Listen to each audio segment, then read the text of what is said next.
doing, folks? Here we are once again. Back from a short break. We're on episode 59. 5-9. We're almost on that 60. It's been a long trip. Good fun, though. And we're going to pick up where we left off. A lot's happened. A lot of good stuff. In fact, a whole new campaign has been produced from this. More on that, the Abomination's Hand, later. But tonight, we're going to continue our story. The Abomination Vaults and all that entails. Abomination, vaults. We're going to see what happens. We got Jesse tonight, so he's going to be playing Sheppi. He's playing remotely once again. That's okay. He'll slide in here when he gets a moment. We've got Rachel. And we've got Kyle. We should also have Eric tonight as well. We'll see. It is a holiday weekend. What else? Who am I missing? Dizzy. Oh, Dizzy. Can't forget Dizzy. Dizzy won't be making it tonight. She's got other things to do. Again, holidays. So she won't be joining us tonight either. So let's get into this. Let's see what happens. You guys ready for Pathfinder goodness? Yes, yes, yes. Yes, yes, yes. You are. Boys, where's the next head to crush? It's coming. It's coming. It's not too far, Kyle. It's not too far. You guys introduce your characters, introduce yourselves, and then we'll do a recap. Whoever wants to do that. If not, I can take a shot at it and get a villain point. It's up to you. But first, we're going to start off with some introductions and a question. What is your character's possessive? Indulgence. What is that secret or not secret if you even have one? What does your character like to indulge in? Perhaps when no one's looking. Or perhaps when they are. But what is it? What could it be? That's everybody's question tonight. And we're going to start with Rachel. Althea. Introduce yourself, Althea. Hey, making me go first. No time to think of the question. Hey, it's Rachel here. I play Althea. She is I feel like it's been so long. She is a gnome cleric, follower of Desna. What does she do? What is... Wow. I'm trying to think. This is a tough question. You're welcome. Indulgence. Yeah, what is her indulgence? It could be many, many different things. Suppose when you're somebody who follows a strict order, anything could be seen as an indulgence. Like, is it a sin to enjoy chocolate? I don't know. We'll say that she doesn't have one, but that doesn't mean one won't develop. Okay. Indulgence. Elven chocolates. So smooth. Okay. We'll hold on to that. I'll make a note. Develop. Sounds good to me. All right, well, Althea, of course, the cleric of the group. Been with us in this campaign ever since what? Episode 3, 4, something like that. Long time. Good stuff. Wouldn't be the same without Rachel, without Althea. Actually, she didn't start playing with Althea. She started with that no-name paladin. That hunk of a man who's great with a sword and who told grand stories. Took a job logging and fell into the lake on the first day. It's not easy work, okay? Not at all. He tried. He needed to earn his keep and his living. Yeah. Some good die rolls made sure he did earn some money. All right, so Kyle, what do you think? What's going on? You've had time to think about this. Introduce your character. Oh, what's going on, guys? I'm bringing in a new boy. Something a little different. For me, personally. They'll find out what that is here after a while. But I will be playing Bjorn. Frontline, sort of sword and shield, sort of what I'm known for. Sort of my usual. Don't ask any questions. You'll find out later. And with a few little tweaks and twists to it. Me and Fritz have been hitting the books really hard the last couple weeks, coming up with mechanics, finding stuff that works, stuff that fits. And as far as my Bjorn's indulgence, oh, what does Bjorn indulge on? Donuts. Gotta be donuts. Donuts. The fry 'em, put a little bit of sugar on top of them. Yes, sir. Bjorn will wade through an army for a case of freshly made donuts. Yes, sir. Yes, sir.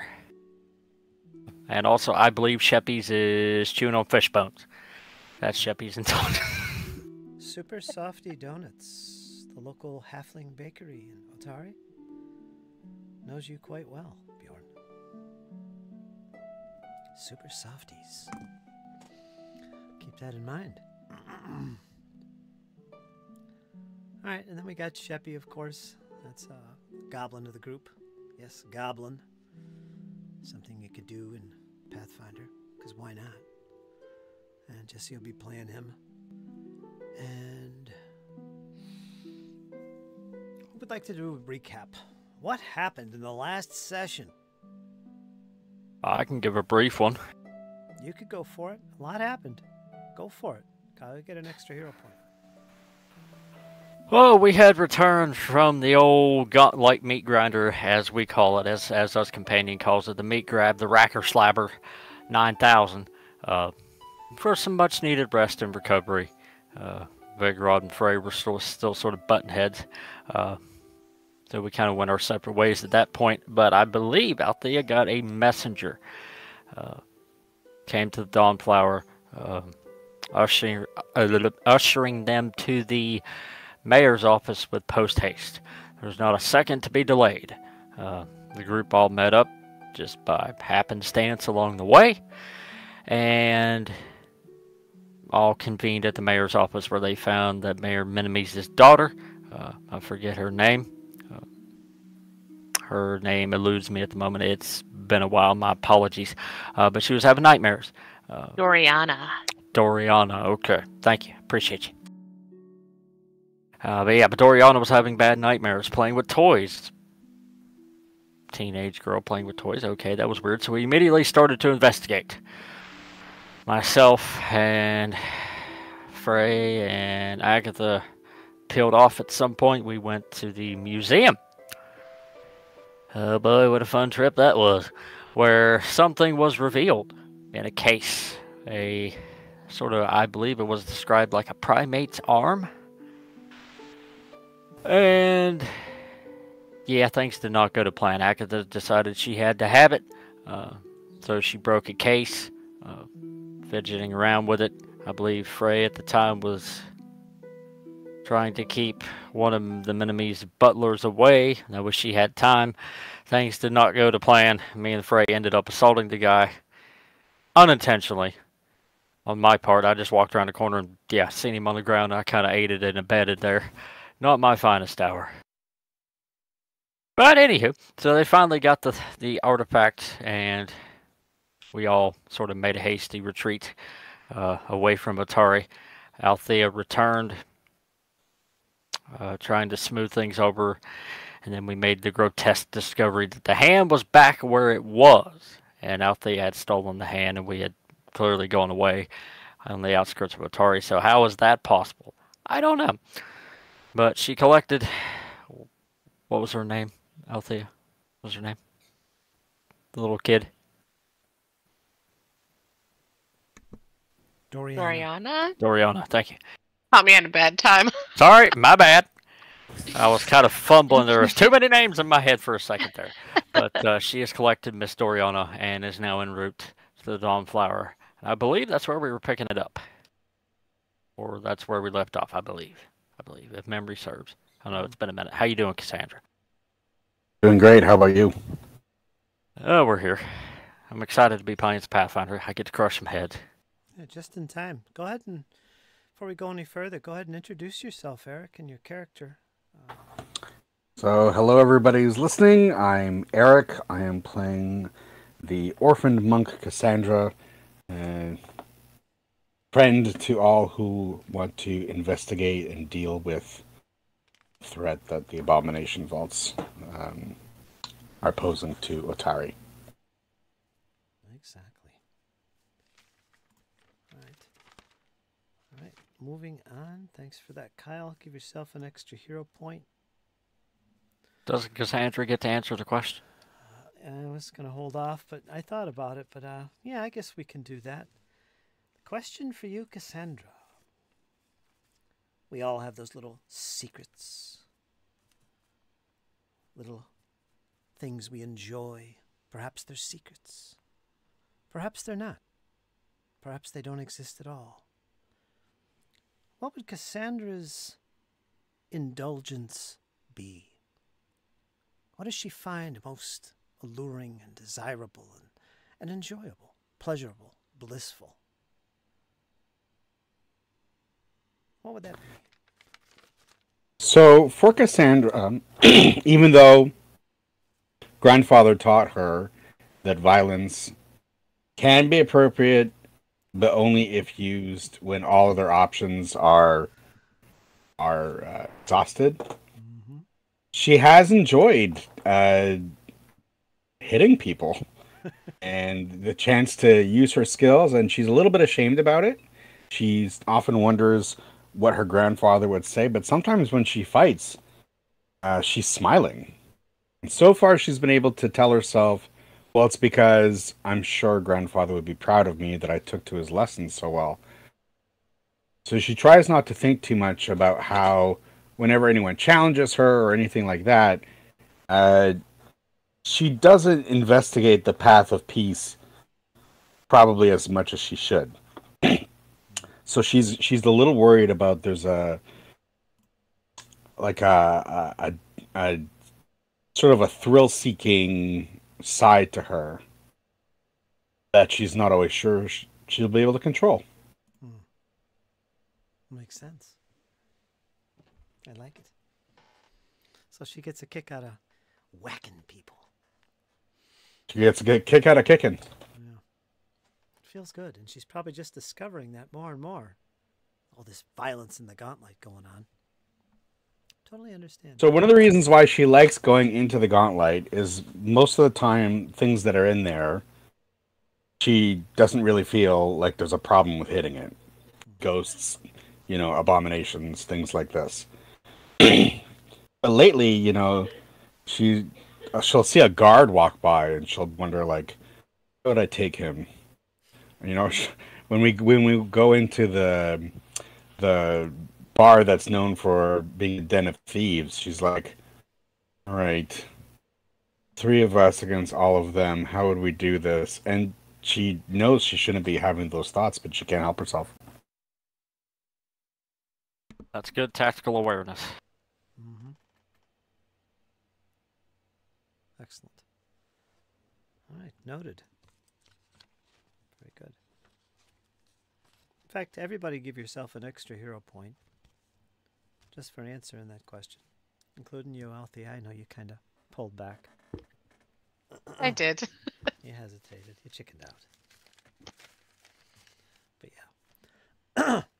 We'll find out what that indulgence is as we play, I guess. Because I do take notes. Maybe the indulgence is the dark side. Yes. She joins Belcora. Hey, now, don't even tease, okay? Okay? Well, I'm sure we're a long ways from that. All is not as it seems. Who is this Desna you speak of? As her eyes turn blood red, begin to glow. She begins to shake. Hands begin to emit electricity. How the tide has turned, Kyle. How the tide has turned. Oh, how strong we once were. Yes. It was just yesterday that we were all sitting up front of the beach sipping a fine wine. Her and that goblin were so quick to leave behind their friends. Dane and I can't think of Maggie? Maggie the barbarian. Just ran away. Pineapple. That was the end of that. Hey, that's why pineapples are always called whenever shit hits the fan. And whenever I call pineapples, if I'm in the front line, y'all know to run and leave me. I'll be alright. There we go. What are you going to be playing anyway, Kyle? I will be playing a new boy.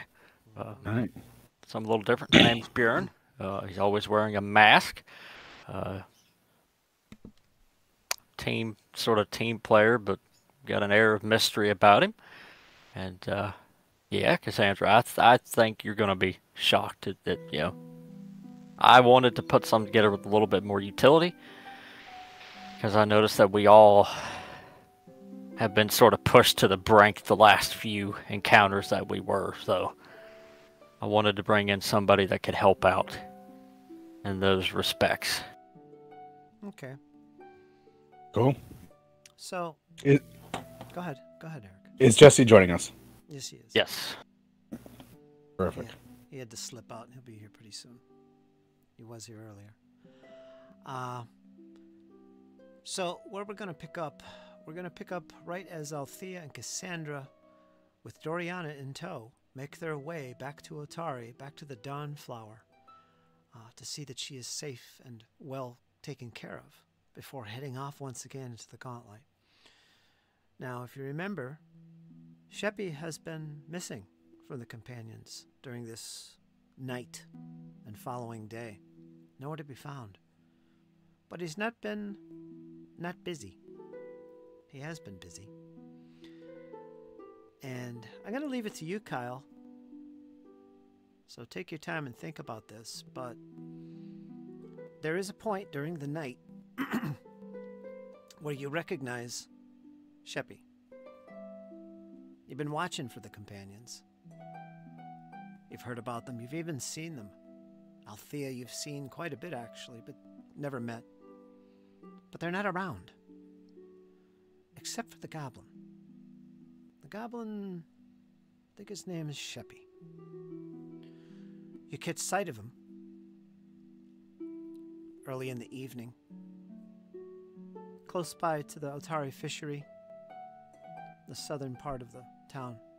You see him near an alley, and you begin to sneak up on him. He doesn't seem to be aware.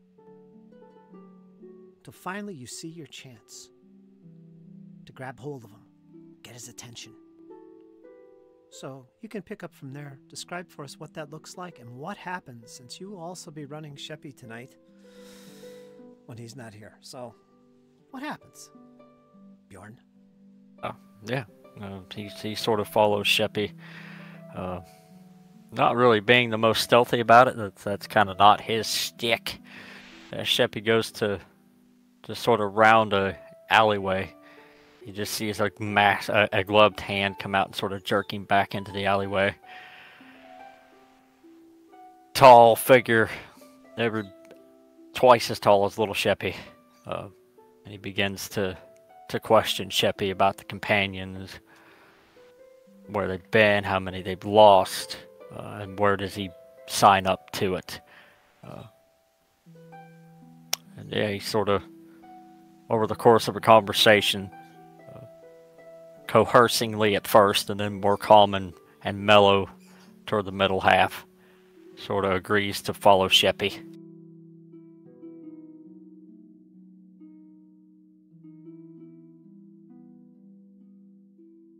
Sheppi kind of eyes the mask, and he just kind of growls back down at him. He's covered in armor from head to toe, yeah.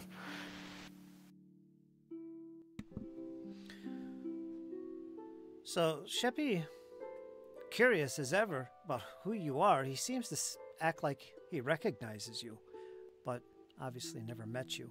You introduce yourself, you share your name to him, and you probably explain a little bit about where you work here on Otari. He says, now I understand. I have seen you before. Why do you want to join us? You're some type of magical person, are you not? I'm a warrior, little goblin. Warrior. And he eyes your long sword that you carry at your side, or on your back, as illustrated in the picture. What? Why do you hide yourself? I can't see your face. Bjorn will sort of kneel down, sort of pat Sheppi on the shoulder. I hide my face, because there are things beneath it that do not need to be revealed, little goblin. And yes, I do work for the Dawnflower, helping out on occasion. Well, as long as you don't have a death wish, I'm sure the others will welcome you. Death wish, not at the moment. And the conversation goes on. You're quite eager to meet the other companions. For what reason, you don't reveal, but you do entrust Sheppi and his friends, the companions, with your sword. It could be of great help, you suggest. And he seems to be calmed by your presence, although he doesn't really understand why. But he does recognize certain symbols adorning your body, which you don't make prominent, but they are discoverable to curious eyes. Perhaps an amulet you wear around your neck, perhaps a symbol encrusted near your armor, or on your armor. I won't reveal Absolutely, those. on the breastplate. Right. And I won't reveal those symbols. I'll let you do that if you wish. But he does take note of them. Something to do with the Dawnflower. Curious.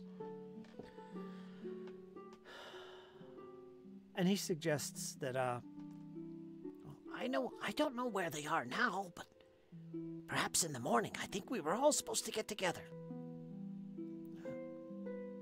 You could stay Shall with follow me you. until then. and he suggests you come down by the pier, where he has a little alcove underneath the fishery, and he invites you to chew on some good fish bones. You're welcome. A generous offer, but I'll stick to my rations. Okay. He starts chewing on the bones. Viciously. And he says, meet us at the Rowdy Rockfish in the morning. Now, if there's anything else you'd like to do by the time morning comes, I assume you're just going to wait it out where you normally do and move on.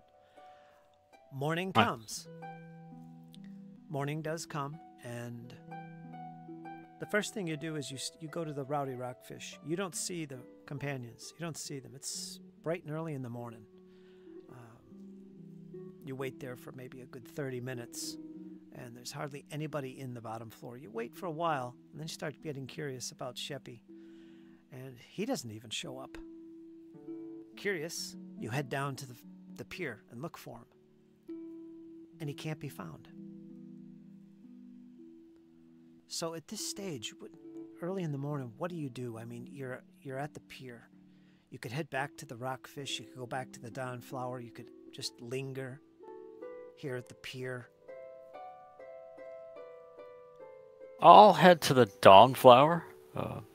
See if maybe I can spot them on the route to the Dawnflower. Maybe they went there for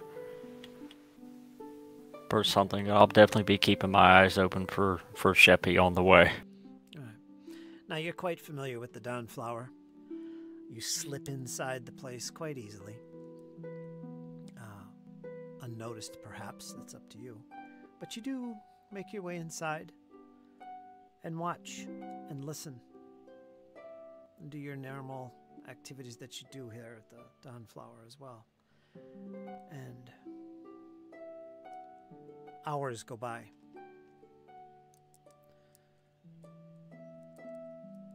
Hours go by.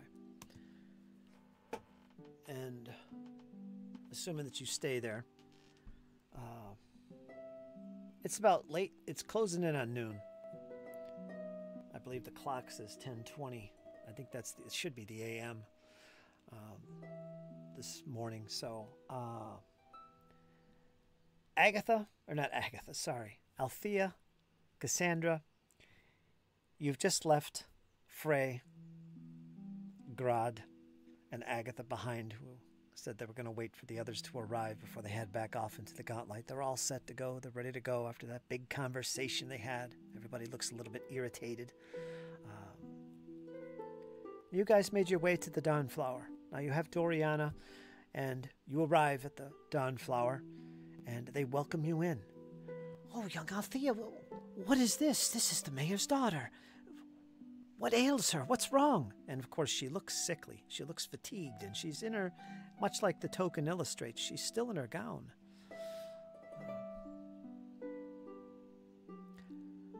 Yes, you are correct. This is Doriana, Menemes' daughter. We're actually not quite sure what ails her, but we're hoping that you got, the few of you at the Dawnflower can help her. Specifically Desna, she's claiming that there are nightmares. And I forget the name of the gentleman, or maybe not so gentleman, the one that's plaguing her nightmares. Oh yeah. Go to my notes here. Yeah, it was kind of like a nickname. The Motley Man. The Motley Man, that's it. Yes. Okay. We don't know whether this is somebody protecting her or possibly somebody plaguing her. But either way, she's unable to sleep. If you would have her, she is the daughter of an important figure. Man, of course. Perhaps you can find room inside, and there might be spells we can use to just help her sleep to regain her strength. And then we can investigate further why this is happening. Okay. And they quickly whisk her away, and they have a room in the west wing, the left side, that you're quite familiar with as well, Althea. You've seen it before. Arthurian was there, Sheppi was there. They have a room to watch over people that need bedding and well taken care of. They don't go into that specific room. They go a couple rooms down, and they enter this more elaborate and comfortable-looking room for the important folk. And she's followed by about 6 other priestesses, and they all go in there. One of them dashes off down to the far end of the west wing and up the steps, obviously looking for the head priestess. I think is it Tamley? I don't remember these things. We haven't played in a while. It's Vandy Banderdash? Tamley is of the fishery. Yeah, Tamley and Vandy. I get them confused, but you're right. I see why, though, because names are very close. So do I, because Tamley's tied to Arthurian, and yeah. Yeah. Yeah, but I definitely fill the priestesses in on what has been happening, and even like the length, like how long it's been going on, what she was doing when we first saw her, with playing with the dolls and things like that.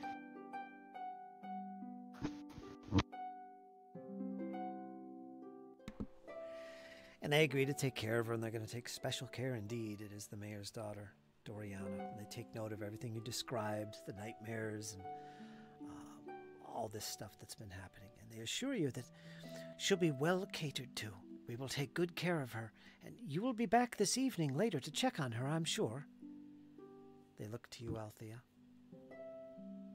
I would like to, but if we choose to go back to the Gauntlet, I will come in and check on her and check with the Dawnflower on my return to Otari. Okay. Or I'll send a messenger. Okay. You, Cassandra, anything to interject in this? You're all good? Yep, she's fine. She's concerned about whatever is attacking Doriana, because right now it's looking like an enemy that can't be seen or can't be hit. So this is actually something that is extremely concerning to Cassandra. She's a little bit nervous, little beads of sweat around the forehead, because while she's not immune to feeling bad for the kid. She's now also concerned, like, if this is coming from the Gauntlet, they could be next. And how do you defend yourself against something like this?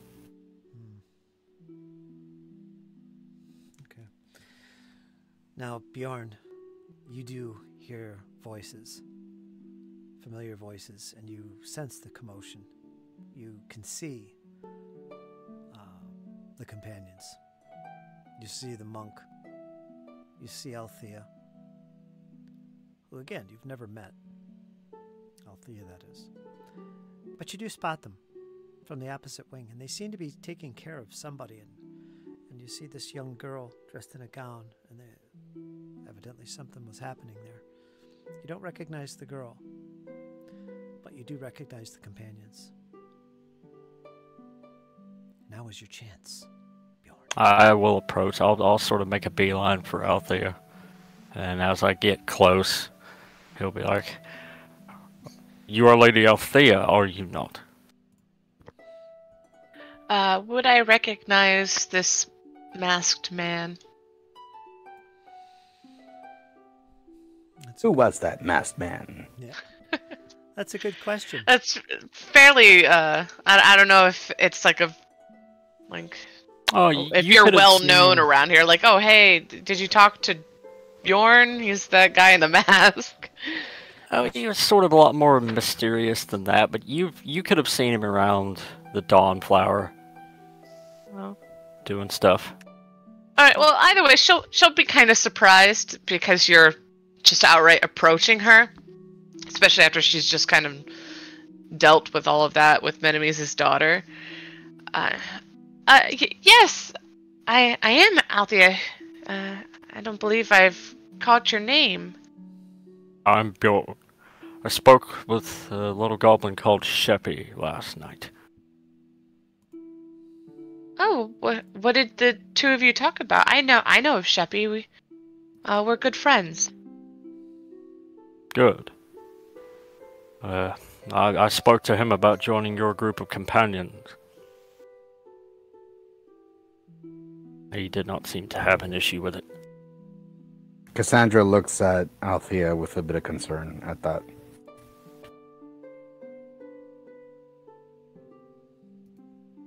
And then, almost in a panic, Althea's just looking at Cassandra, looking at Bjorn, looking at Cassandra, looking at Bjorn, like, well, if Sheppi didn't seem to have any issues with you joining, what is it that you'd... And then she, like, stops mid-sentence and looks Bjorn up and down, and, like, sees him in his armor, and just, like, that full description, and she's like... Yeah, 6'8". You she practically breaks her neck trying to look at him He's in the face. 6'8"? Yep, 6'8", 280 pounds.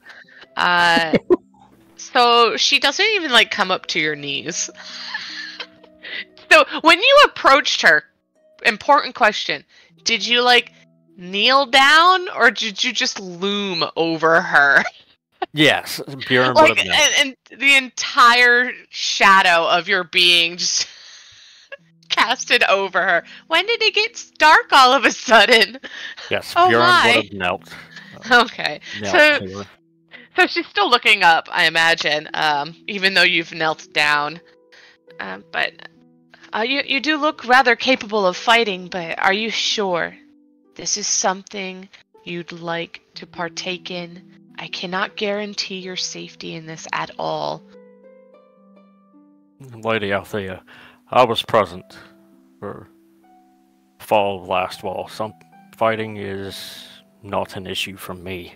As far as guaranteeing my safety, I would much rather guarantee your own, or your group of companions.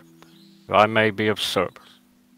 Lady And, like, Althea. when you mention last wall, she just closes her eyes and, like, pauses for a moment, like, dang.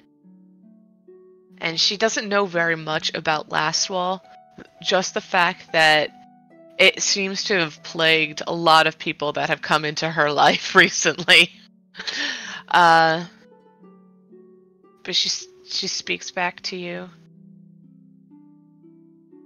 Well, it seems that you might be already well trained in in what we're about to face if what you speak of is true with your involvement in Last Wall. Indeed. Sheppi informed me, though remind me to apologize to him. I was a little more forceful than I probably should have. I think I scared him. I meant no offense to the small folk. And he told me that you will be fighting undead in this venture. I wonder what it is you said. Sheppi does not normally scare easily. But nonetheless, we'll have to find him, seek him out. Haven't spoken to him in quite some time. Have you not? I just saw him last night at the pier. Well, maybe he's still there, waiting. If anything, we should check underneath. I have this morning. He was not present. He told me to meet at the Rowdy Rockfish. I arrived there and wasn't present, so I thought I would return here. And there I found you both. At which point Bjorn's going to stand up and look to Cassandra and sort of dip his head. I'm Bjorn. So Cassandra puts a fist into an open hand in front of her and bows. And she says, I am pleased to meet you, Bjorn. I am Cassandra. She looks him up and down. She's never seen a guy this big. And she says, I think you will be a fine person to fight alongside. The honor is mine. You would also, Cassandra, see a symbol on his breastplate, sort of hard stamped into the steel. What's the symbol of? Well, it's a symbol of Imode. Okay. It's a cool picture.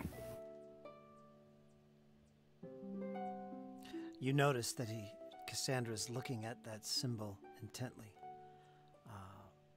thinking quickly. What do you do, Bjorn? Bjorn wouldn't hide it. He would just simply look back to Althea. Am I welcome in your group? Well, you seem to have gotten Sheppi's approval as well as mine, and I don't see if there are any issues with Cassandra. She turns back and looks directly at Cassandra should we? And Cassandra just sort of shrugs her shoulders with open palms while making big eyes and tilting her head like, whoa. And Althea's just doing the same thing back. This is just the few of us involved, but I don't see any issues with you traveling with us. Have you spoken to the mayor, Mr. Menemes, about the reward? I have not, and nor do I require one. Well, I train folk here at the Dawnflower. They pay me enough for that. Well, I also work at the Dawnflower, and I could say it's something quite similar, but I have to admit, this little endeavor of ours has proven to be quite expensive, and something I normally would never be able to afford. But that is your own personal choice. Should you change your mind, I'm sure the mayor would accommodate another hero, another companion. For now, and I hate to ask this so soon, since we've only just met, but when would you be willing to leave? Right now. Should take it back. What? Oh! Rachel, if you'd like, Well, for funsies, go ahead and make a Recall Knowledge Society roll to see if anything comes to mind about this gentleman who says he works here. Maybe you've seen him or heard about him. who? You. Me, I think. Oh. Althea I'm rolled to back, see by if the you way. recognize Bjorn. Okay. Sorry. All right, Jesse. Hang in there. Hey, Jesse. Hey. We're all just gonna roll dice. Hey, Let's see Jesse. if we recognize him. Brother Jesse.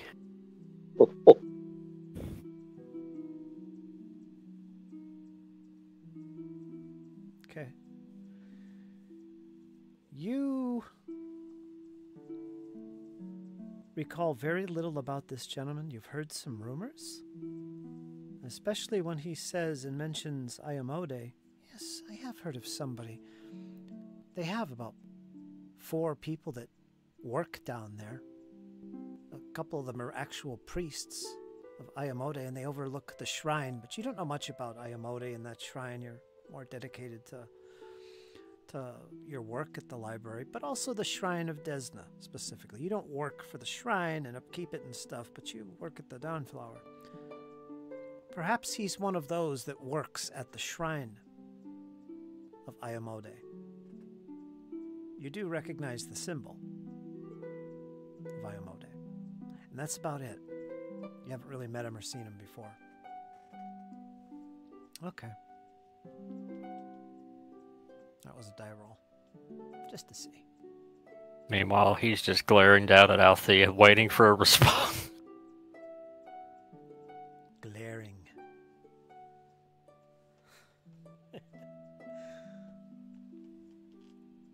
Well, she gives you that exact response of, yeah, you can join.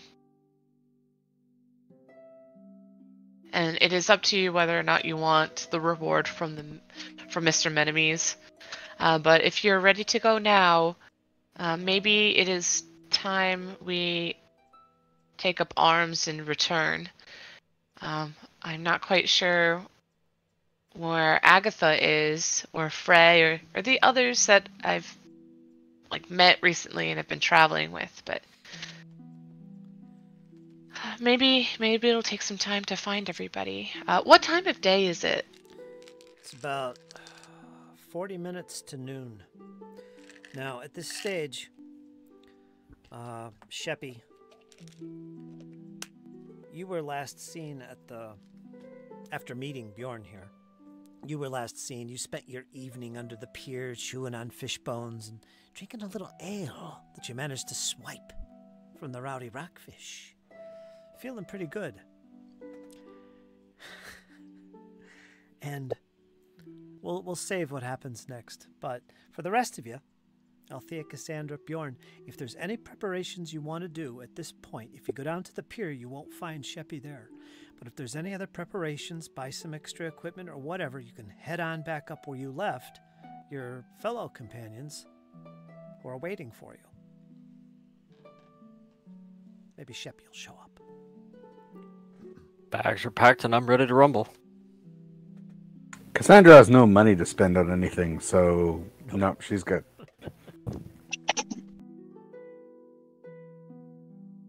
Bjorn will sort of look to Cassandra. Do you not bear weapons? I do. You find them at the end of my wrists and at the end of my ankles. So you're one of those. So she looks at him like, what does that mean? A martial artist. Ah, yes. I understand some people call it that, yes. This way I can never be disarmed. Right. Well, that is a very good thing. Then she stops and thinks, unless someone with a very sharp blade should remove me of my limbs. With me, She says dark this thought. very seriously. She says very seriously. Like it's just occurred to her. And then she's like, yes, that would be it. That's what I was thinking. And Althea just grabs her hand. But we're not going to let that happen. Not while I am present. Very, very seriously. And She nods. She nods and she says, thank you for looking out for me that way. Like completely no sense of humor about it. Just like, okay.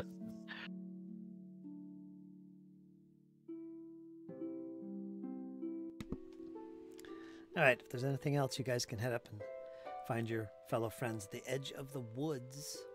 Let me grab your tokens. Sounds good. Leaving Doriana in good hands.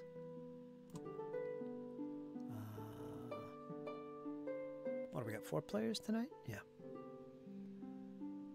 All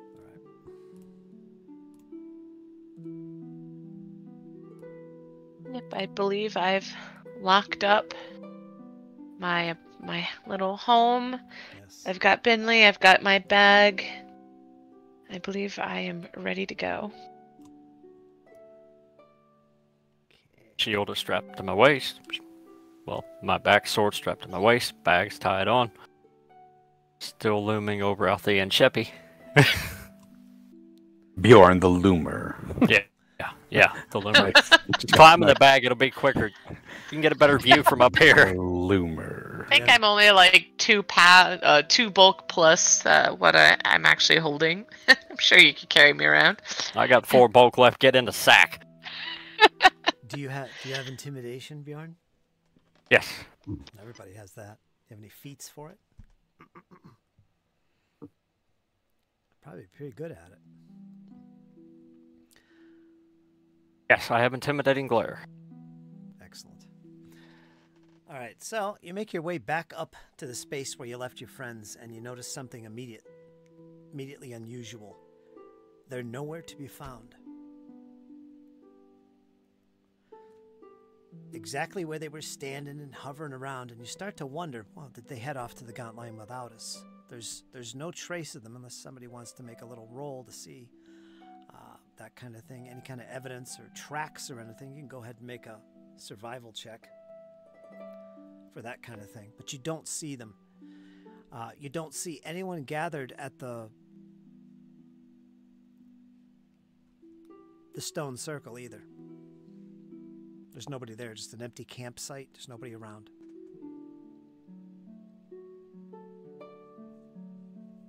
Not sure where they decided to go, but in case we're ahead of them, I'm going to leave behind a little note. A symbol of where we're heading. It just makes an arrow out of little stones in the exact spot where they were previously standing. Right there on the edge of the woods. So that's just an arrow leading towards the gauntlet. Okay. Bjorn? On the opposite side, on the north side of the path, close to the wood edge itself, near a tree, you do spot something amongst the sticks and leaves. For one thing, you do see footprints, a lot of them, like somebody was gathered here, and it doesn't look like there was a scuffle or anything, but there was definitely somebody here passing the time. Near one tree, you catch sight of something. As you reach down to investigate, looking closely, you find this small amulet. Do you pick it up? Bjorn will, yes. You reach down to pick it up with gloves on, I assumed. Yes. You see what looks like... It's actually a pendant, and it's in the shape of a tree with no leaves. Just a bare ash tree of sorts. And wrapped around this tree, this is a pewter, almost silver type of metal here.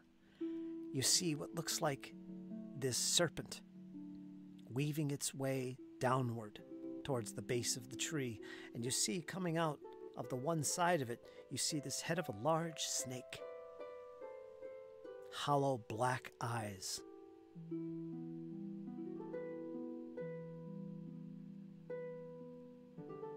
Might be worth something. Interesting. Might be worth something. What do you do with it? Bjorn will put it in his backpack, sort of wrapping it up in cloth, neatly tucking it away.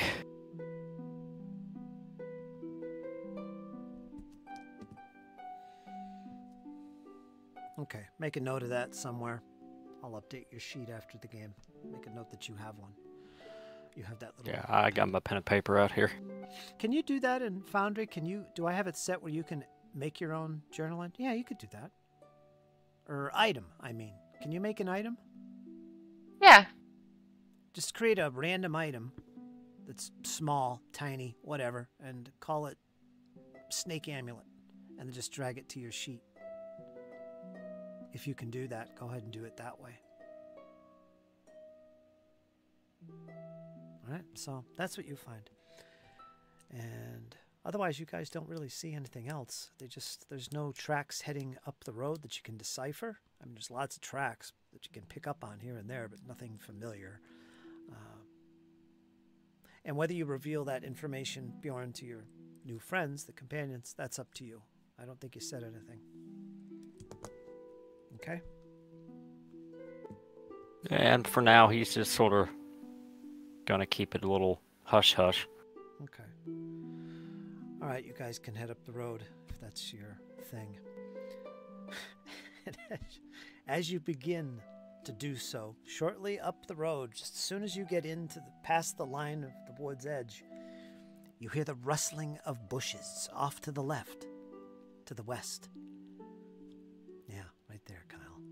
Right about there. I don't know if my ping worked. And you hear moaning and groaning sounds and a crash. Sheppi, describe what the companions see as you lift your head above an old log. You're obviously hung over. You've got an emptied tankard next to you. Not feeling the best. What do they see? What do you say? What do they hear? Hey, you guys not leaving without me, are you? Oh, no. I don't know where I've been, but are you going? I believe that was the destination, yes.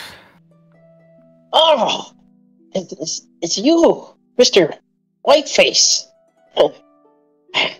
You coming with us? I am indeed. Sounds good. Let's go. Are you sure you're fit to travel, my goblin friend? Constitution of a bull. I'm ready to go. As he trips and stumbles up the road. Ah, goblins.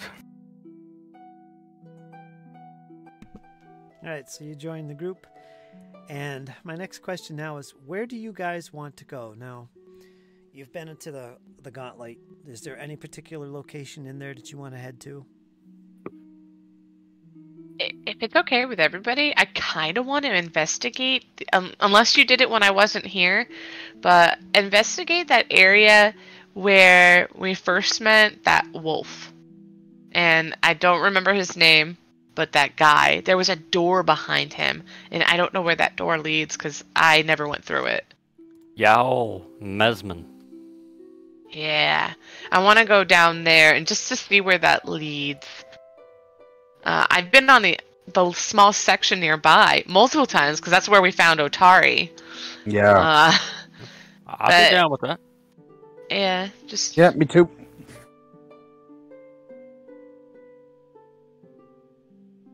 I'm good with that. I kind of want to know what's across that bridge myself. Yeah, and if anything, we'll just, leap over onto the solid land area, the dirt area, and then just go down the side entrance to go deeper. Yeah, quick and easy. Yeah, quick and easy. Just a quick look. Okay. I don't know. I don't think in Sheppi's condition he could stand a quickie. You'll have to carry No raised platforms over swamps for me. Oh, but I'm 6'8". I can throw you across the chasm if you want. We could just push you forward, and you could be the bridge over. I'm literally the bridge over troubled waters, guys. This is my group help. I'm literally the bridge over troubled waters. Thank you for your contribution to the companions. Ow! Watch the shoulder. Ow! Ow! That's the. I'm developing a knot there. Ow! Ow! And that's when you go, You ooh, that one agree? felt good. Boy, Shep, that's my coin purse. Get out of it. What coin purse? That's mine. Iomadae's mercy shine down upon me. We have too much fun, guys. I've missed y'all.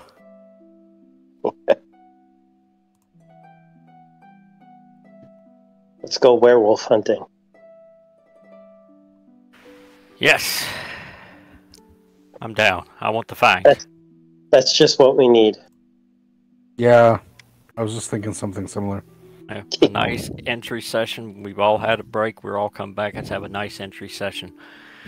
Go rack a werewolf for a little while.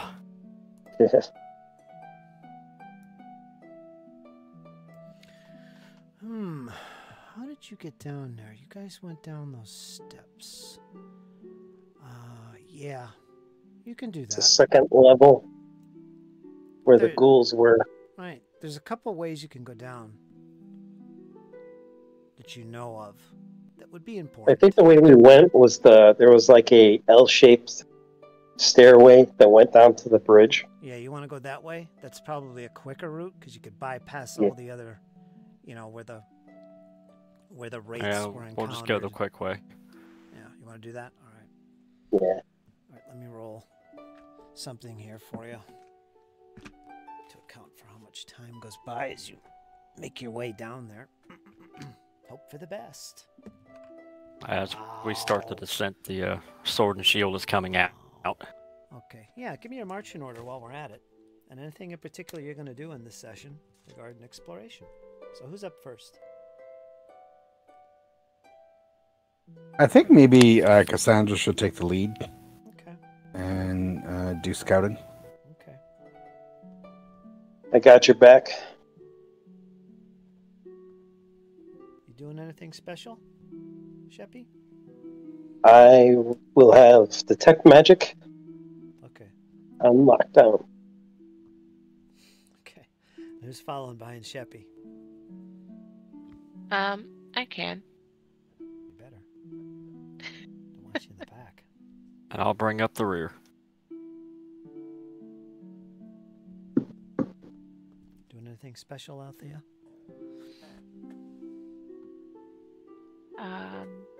Bjorn? Yeah. I'm going to be investigating just nature while we're traveling through the woods and stuff. And I'll use my assurance. That gives So you- that'll be a 21. Bjorn? Anything special? Did you bring up the rear? I'll be just defending. Alright, shield raised. Alright, so you make your way up to through those corridors leading to the set of steps. Familiar terrain, Sheppi. You recognize up ahead that L shape as the stairs descend. Let me bring you guys to the map. Let me double check, make sure it brings you where I want you. Right here. Haven't been on this map in a while.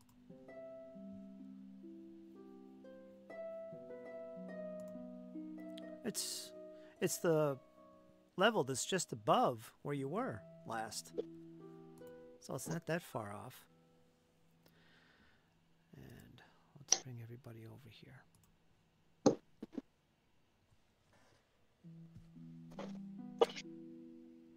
So it should bring everybody to that L shape. You should see it. You're right around the middle of the set of steps heading south. You can see how it forms an L up ahead. And I believe that's the light spell from Althea. Anyone have There it? is. Anyone else have a torch or anything? It's just her light spell. It's totally up to you guys. Right now you can see.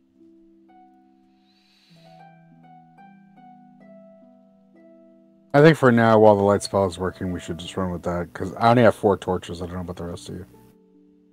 Yeah, I think we can stick with the light spell for now. We can Sheppi improvise can later. follow around in the dark as far as he's concerned.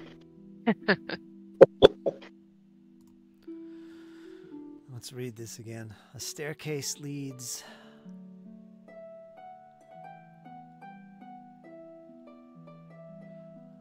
That's a strange description. Maybe I won't read this. Am I in the right spot?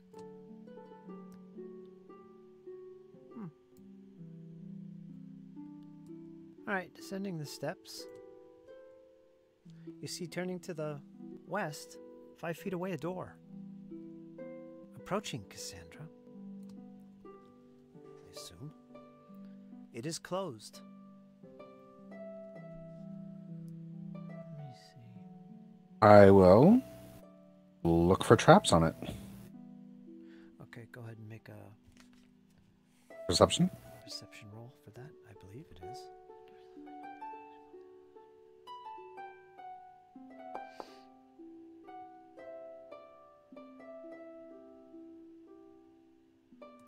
Okay. You don't see anything unusual about the door or this corridor leading to it? Nothing's out of place, no tripwires, no loose blocks or loose plates in the floor. Everything seems okay. You approach the door and reach for the handle. Doesn't seem to be locked. Do you open it? Well, I'm gonna. Oh, it's unlocked. Sorry, I thought you said it's locked. Yeah. All right. Unlocked. Yep. Sure. Okay. You open the door. Sorry, the description was weird when you entered that staircase there. Didn't make sense to me, so I didn't read it. But anyway, you've moved into this corridor here. You can see that there's this pavilion up ahead with an old fire that hasn't been lit in a long time. You should be able to see it from your location, I think.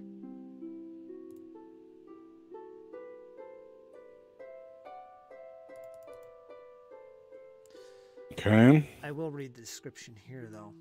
Some of you might be familiar with this. Wow, the first time you guys came here was back when Farley Tell was leading the way. That was a long time ago. And this immense cavern is cold and damp. Water drips from condensation above into a large, still lake surrounding you. You see it to the left and the right, all around this pavilion. Thick patches of moist mushrooms can be seen, some nearly 4 feet tall, growing along the western shore of the lake, while a narrow trickle of water feeds in from a tunnel to the south. A 35-foot-long pavilion, where you're standing, made of stone, stands in the middle of this lake of still water, elevated 10 feet above by a dozen or so stone columns. The entire pavilion where you stand is encrusted with damp, pale fungus. 2 stone bridges, one of which is behind you, where you entered from. One connecting to a door in the northern wall, and another to a door in the east. East. Where are we here? Yeah, that's where you are. You're at the east one is behind you. A faintly flickering campfire. Well, it's not flickering, it's actually out. Hasn't been used in a long time. You see nothing else.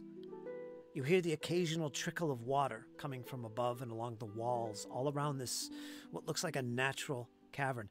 You recognize this. You've seen this before, although not from this position, Cassandra. You see below to the west, you can see where those fungi were growing. You can also see and remember that to the south, there was a chamber where you had found Otari, the ghost of Otari, and also encountered those flying, flaming skulls. Not sure what they are, but you remember this spot.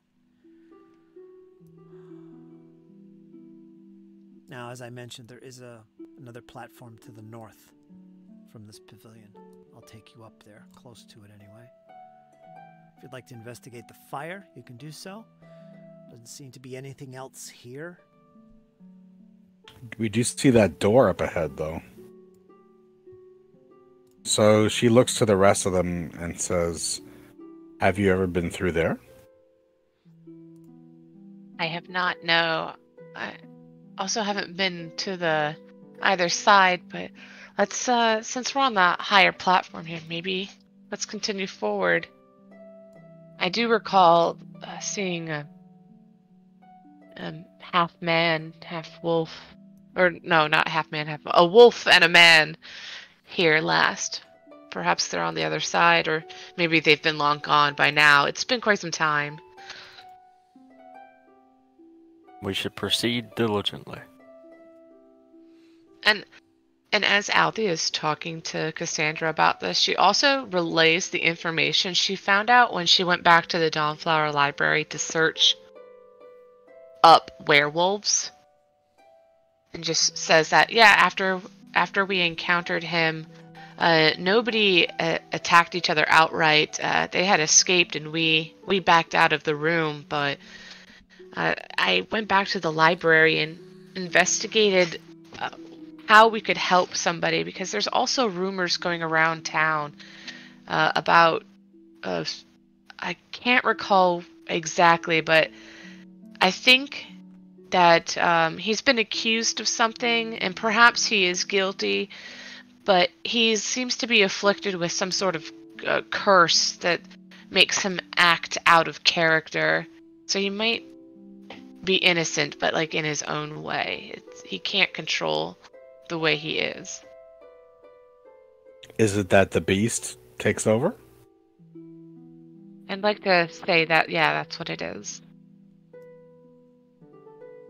As for the wolf that was with him, I didn't read anything about that, other than maybe it's just a companion, a pet.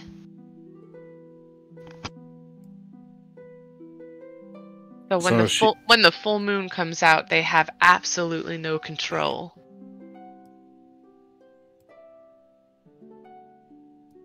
Do you believe the other priests like you will be able to help him? Should we subdue him?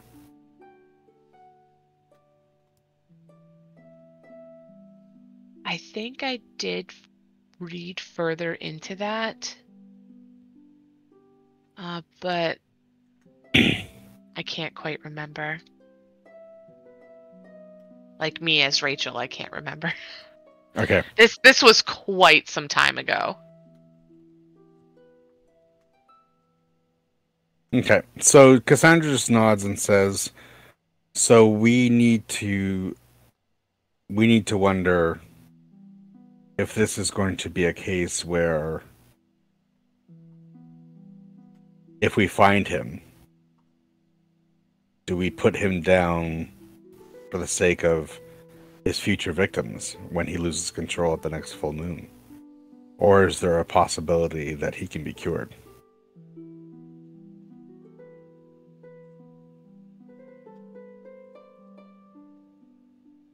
When was the last full moon? Well, this is something Althea would absolutely know, seeing as she follows Desna. Let me look at the calendar, because I think it might actually be written in it. Should be. World clock. Oh, that's not the calendar.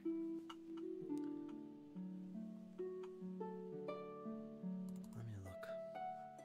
I know it's not full now.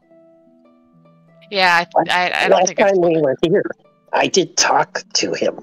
His name is Yahoo, and he was kind of going nuts when he was talking to me, because he does remember Whirlywind, the druid back in town. I was going to add, he was a friend of Whirlywind, and he was forced off a cliff and never heard from again. What was He his kind of crime? reacted to that. What was that? What was his crime?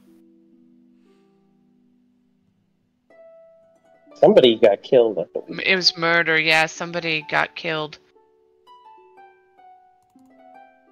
The last full moon was the day before. Is that full moon or new moon? I think that's full moon. It should actually be wrong. Oh, The no, black you're right. It is, the white is full moon. I had to hover over it or something. That was the day before. Yeah, so we have 2 more weeks until a new moon and almost a full month. So, yeah, the full moon's already passed. Good time to find him. Yes, and we should seek justice for his prior crimes and for his future victims, as Cassandra said.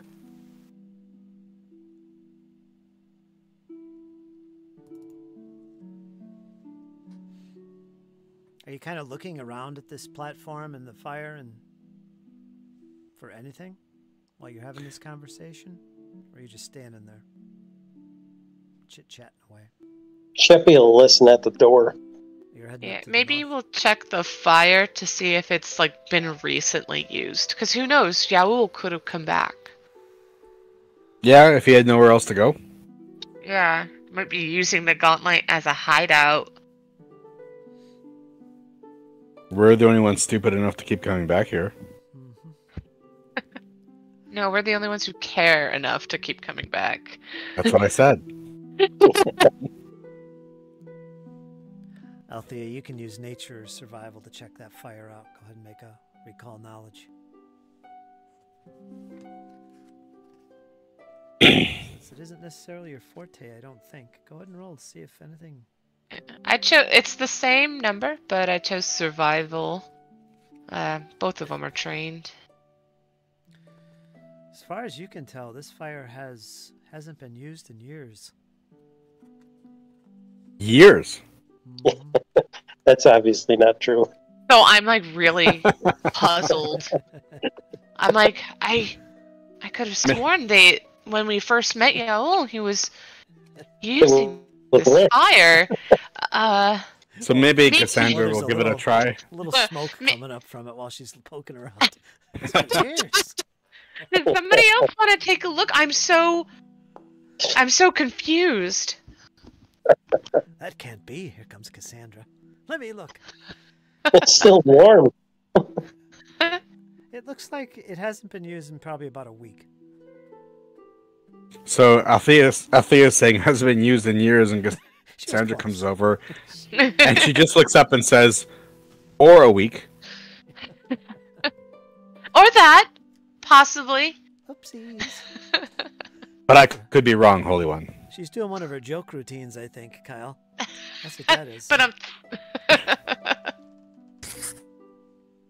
But she has like an actual very There you go. Did you add that? Nice. Oh, that's too funny. Little soft chew. All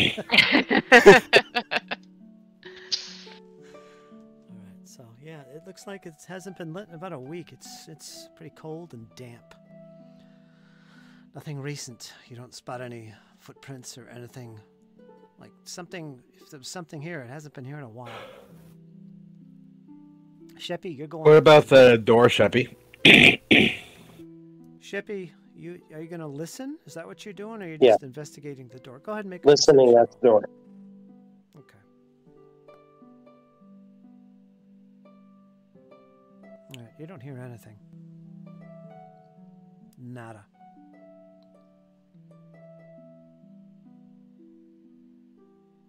I hear nothing. But it's not locked, at least as far as you can tell. Simple latch door like you've seen before.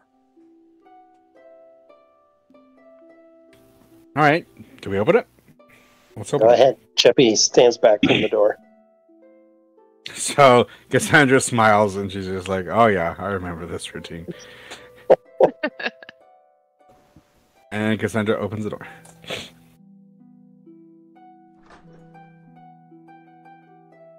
Oh, classic. Hallway what a into a corner. surprise. Oh, look, another door.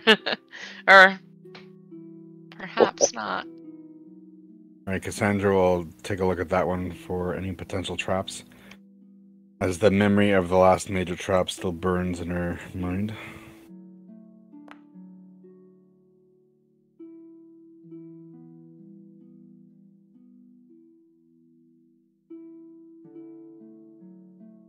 Yeah, I'm not too far from the door. I'm like between the door and the fire, so probably like right around here.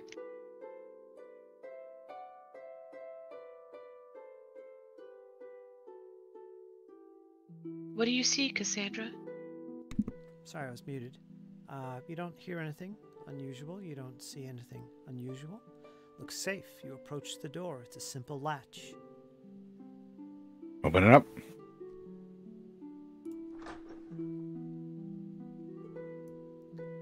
I'll move So you let's step into that corridor. Yeah. Yeah, I'll move you forward so at least you can see, even if you're peering around the corner. I will describe it. Hmm. As soon as you open the door, you hear this low hum. Okay?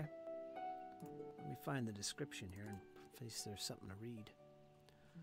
The walls of this 5-foot wide hallway, left and right, east and west, shimmer and ripple with what looks like faint whirls of pale blue energy all along the wall.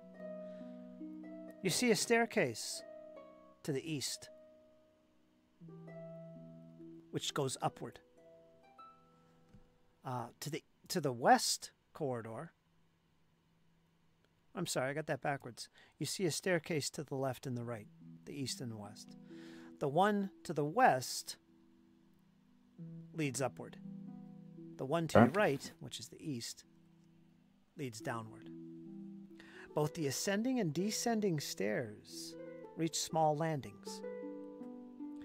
So imagine stepping or looking into this really narrow corridor that goes east and west, and all along the walls are these kind of like ripples, like if you can imagine water, right? These blue ripples all along the wall's surface. It's kind of rippling like it was water or something. And at the ends of these corridors, left and right, you see stairs, one going up, one going down. Is there a magic aura coming from this water? Your detect magic, you definitely sense the presence of some kind of magic. And what school is it? You automatically know that? Yeah. School? You sense Yeah, it's illusion. fighting. You sense illusion.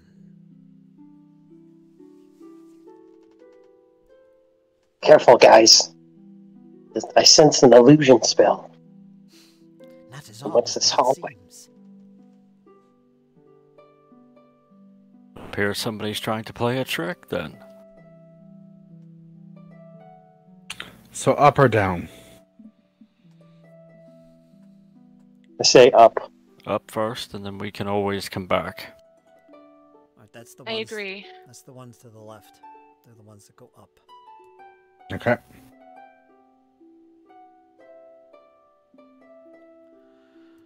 All right. So you move along this corridor. Do you touch the sides?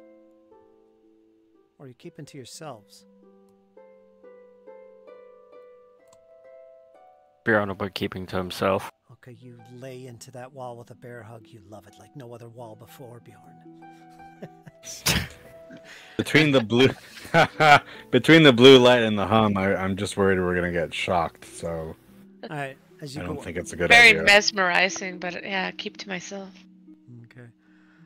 Let's say this one goes upward. All right, as you reach the top of this 10 feet, you see, come to a little landing, and it turns north, and it goes down. So you're confronted with another set of steps, but these go down. And as far as you can tell, it looks like a continuation of the corridor. It's 5 foot wide, and all along its sides, which you're being careful not to touch, it's just these blue glowing ripples. You still sense magical illusion, Sheppi. You're very tempted to touch. So Guys, what if this is the endless steps, and we're being tricked here? It is an illusion. Be careful.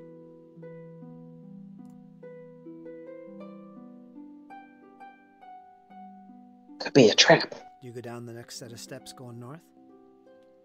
I think so. Yeah. All right. As you do so, and you reach the bottom of this set of steps, you see up ahead more steps to the north, but you also see a little bit closer towards you, maybe 20 feet away. It looks like the corridor goes west, turns to the left. And as you approach, this becomes even more clearer.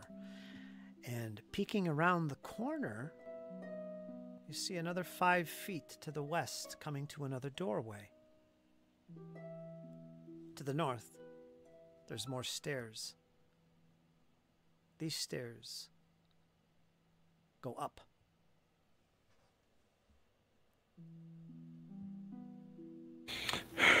Do you guys want to come back to this door and just do our circumference first? I'm okay with that. See where this hallway leads first. Yeah. Lead on. All right, let's go. Okay, 1 second. Let me put a little note here before I get too confused.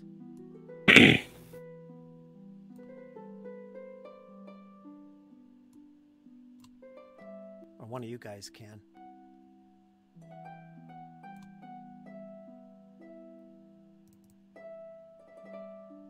What does it need to say?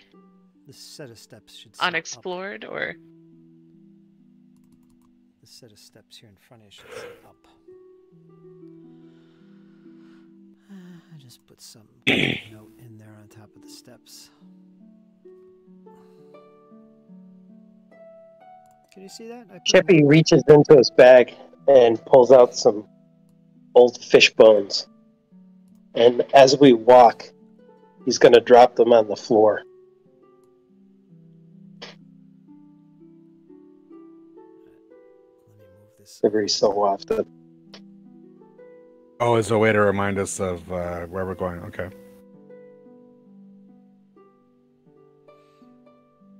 Okay, so you avoid the door and you're heading up those steps.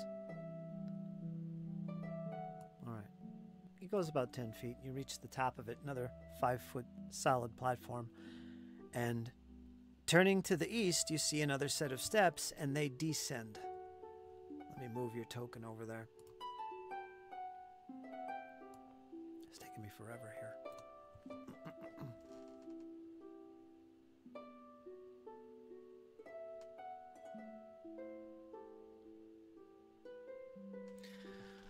Now those set of steps go down.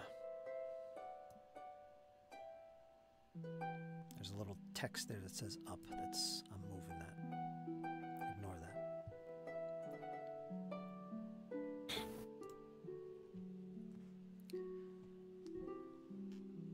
But otherwise, it's just another 5-foot wide corridor with that glow going on.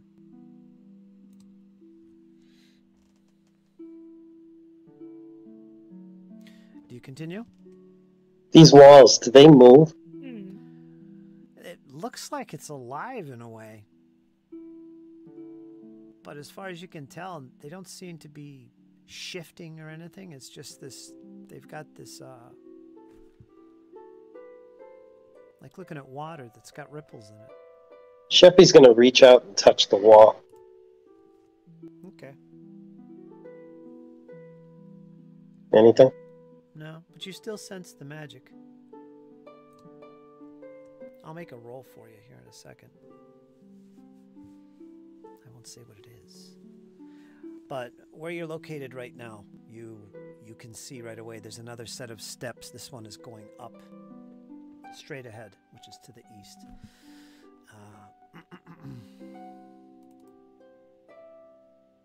What strangeness. Go ahead. And I'll let you make this roll, Sheppi. Kyle, you can do this for him. This is going to be a...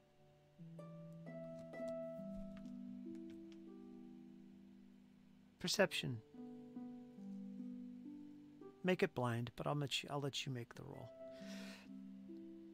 Just about every perception roll you ever make or I call upon you to make is going to be done blind. Everything else is at my discretion or whatever, but if you want to roll it public, you can. Unless it's perception. Okay. You're feeling along the wall, Sheppi, and it feels cold. It doesn't harm you or anything, but it just feels wet, and as you pull your hand back out, it's not wet. Your hand is still dry. But it's almost like it gives when you reach in, but it only gives a few inches. Like there's something on the surface of the stone, which you can't really see. You just see these ripples of like, it looks like water. But you're not wet when you pull your hand out. Illusion. Do you continue? Yep. Yeah. Oh, what color is it, by the way? think kind you of a- said blue. Yeah, Is it blue like the gauntlet blue? Or is it similar. similar? Now, if you remember, that glow did damage. That was some negative energy. You felt that. This isn't the same.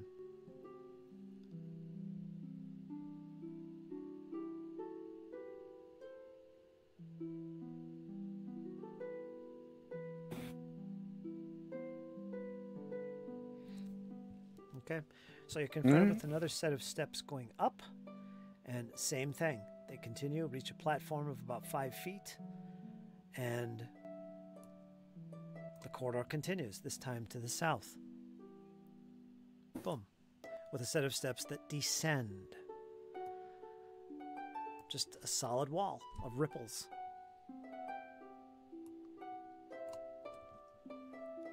Althea, it's something totally unnatural as far as you're concerned. You don't... Whatever this is definitely has some type of unnatural, magical perhaps, energy about it. There's something weird about this place.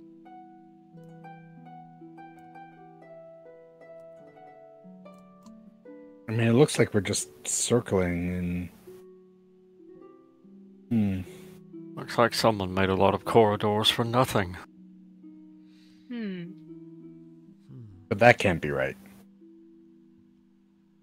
Maybe we should search for secret doors. Well, that'll be your perception. We've got a scout, a detect magic, an investigate, and a defense. No one's really using perception to really spot anything like that. But you've made your way completely around. By the time you get to the end of this south corridor where you are now, and it turns once again to the west, you do notice that that's where you started.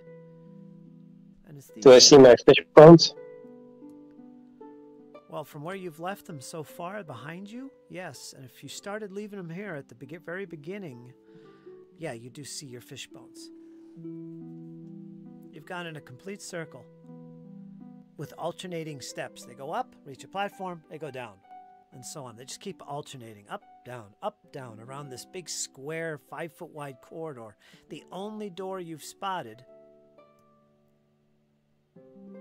was in that west wall up ahead, and the one that you entered from. I guess we're really getting our exercise in. So at this point, I guess I'll start looking for like secret doors, and I'll use search instead. But Althea suggests let's head back to the door like we said we would, and maybe we'll find something over there that helps make sense of this whole place, or at least just these corridors and stairs. Agreed. Alright. To the door. You go into that door.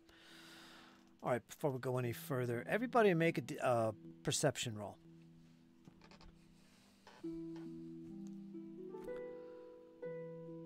You'll have to open your character sheet, sorry.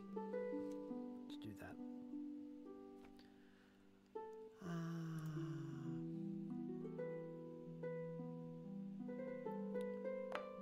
Let me see here.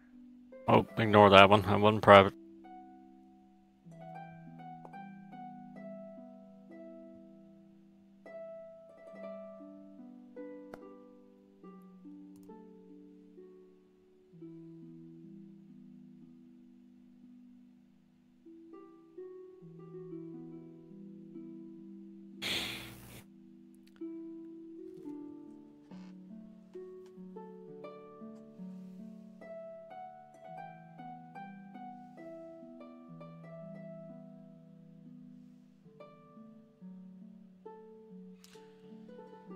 Bjorn, as you passed through the corridor, especially on the north side, opposite to where you currently are located on the map right now. I know you're heading towards that one door, but all the way up that northern passage that you're going through, right around the middle of it, in the southern side of this wall corridor, you felt something. something out of the ordinary. I mean, yes, ripples in the wall, glowing blue and all that, but something, there was this one portion of the wall, something caught your eye. Something made the hair in the back of your neck stand up. You're not sure what it was, but it's coming to you now. You're starting to think about that now. All right, so it's basically the opposite side of where you are standing right now. That northern section there, up there is where you felt like, you know what? Looking at these walls, there was something up there. You didn't say anything until now. You weren't sure, but you realize it now. So there is that. I will relay that to the group. Okay. Perhaps take another closer look. Maybe not. But in the interim, you guys are heading towards that other wall. Where that door is, right? Yep. Okay. And it's a simple door with a latch. You can open that if you wish. Yeah, let's open it. Yeah, let's find out. All right, you open the door, Cassandra, and you see this room. It's very dark, and you see this large, what looks like a shrine. It's a big raised dais that's maybe 20 feet around. You recognize this. You've been here before. This was the chamber that had the shrine where you had to lay the iconic weapons. Right. That's what you recognize. You've been here before. And to the south of this chamber, there's an exit that leads out to that corridor where you were ambushed by wraiths and eventually takes you to the set of steps that descend to the lower levels. So you recognize where you are.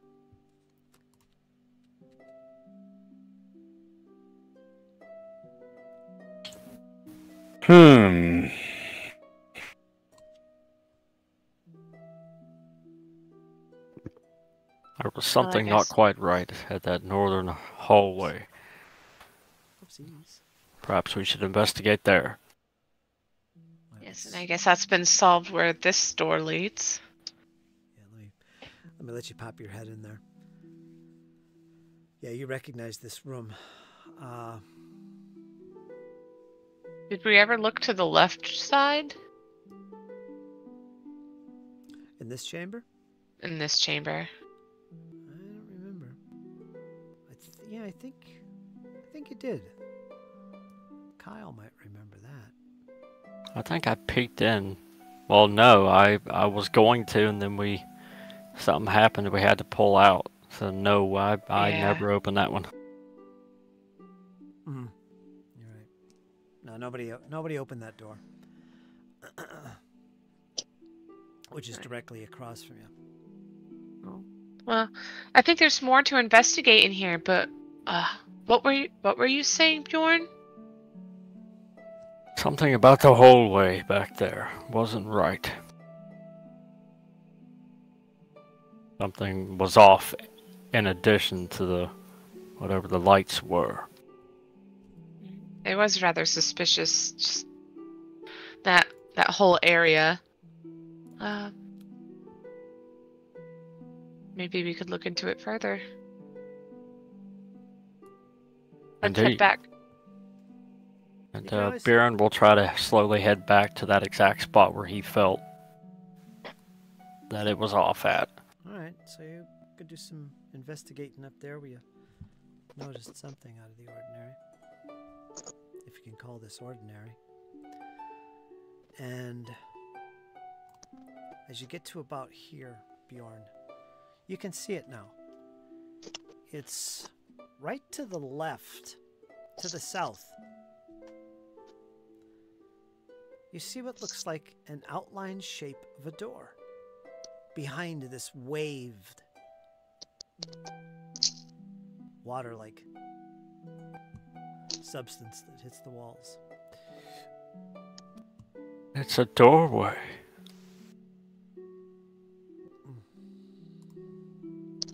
Suppose the only question now is how do we open it?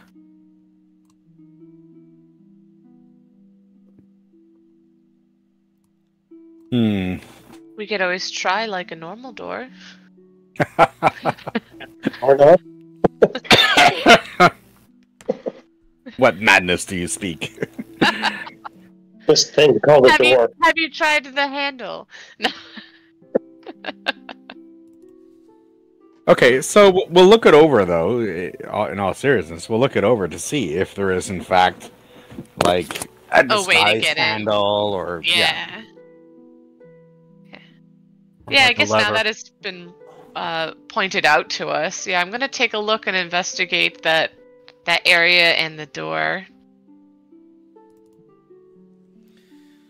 You'd have to touch the wall. Do you do so? Do you reach out at what looks like this small portal, this door? There's no latches, nothing to indicate that it is a door except this outline, but perhaps a push will do the trick. Perhaps not. He touches the wall. You touch the wall, you put pressure on it. At first, your hand pulls away slightly as it makes contact with this water-like rippling stuff. But you push on, you continue on, and as you do so, the door begins to give. Towards the left side, it almost seems like it pivots on its center. You continue to push, and as you do so, it begins to open. It begins to turn on its axis. I'm going to have to put you there so you can see better. It's right there. 5 feet in. You see what looks like another solid wall, but there's an outline of a door again. It's clear to see, at least from this side. Do you approach Bjorn will this? push on it. Okay, you move into this small little alcove. You're now in the front Yeah. now, Bjorn. Cassandra behind you. Please be careful. Who knows what kind of traps are waiting. You weren't here, Bjorn, but this place can be very deadly. I can tell by the level of carnage. Yes, carnage. You begin to push the door. Like the one behind, it also begins to swivel on its center. This big stone-like door. They're not wood. And it opens.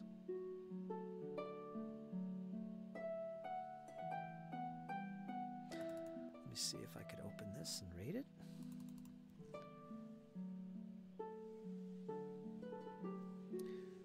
You see a table, you see chairs, you see a strange shaped room in front of you. Green flooring. And with that, we're going to take a short break because I have to do something here on the computer. But this is what you see. You don't see any creatures. They're not lunging at you, Bjorn. But, yeah, this Damn is it. what you see. So, Looks like a Nice. meeting room. Yeah, like a nice little living room here. Got a nice Carpet. new carpet. not bad, not bad. Man, I think the chairs might need a little bit extra upholstery on them for, all the people sitting on them. All right, so take a I mean, 5 like minute we could break. get some. Take a 5-minute break. Okay, folks? We're going to be right back. All right. See you in a bit. Yeah, Yep, I'll I'll be get right some back. water too. I'll be right back.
All right, we're back.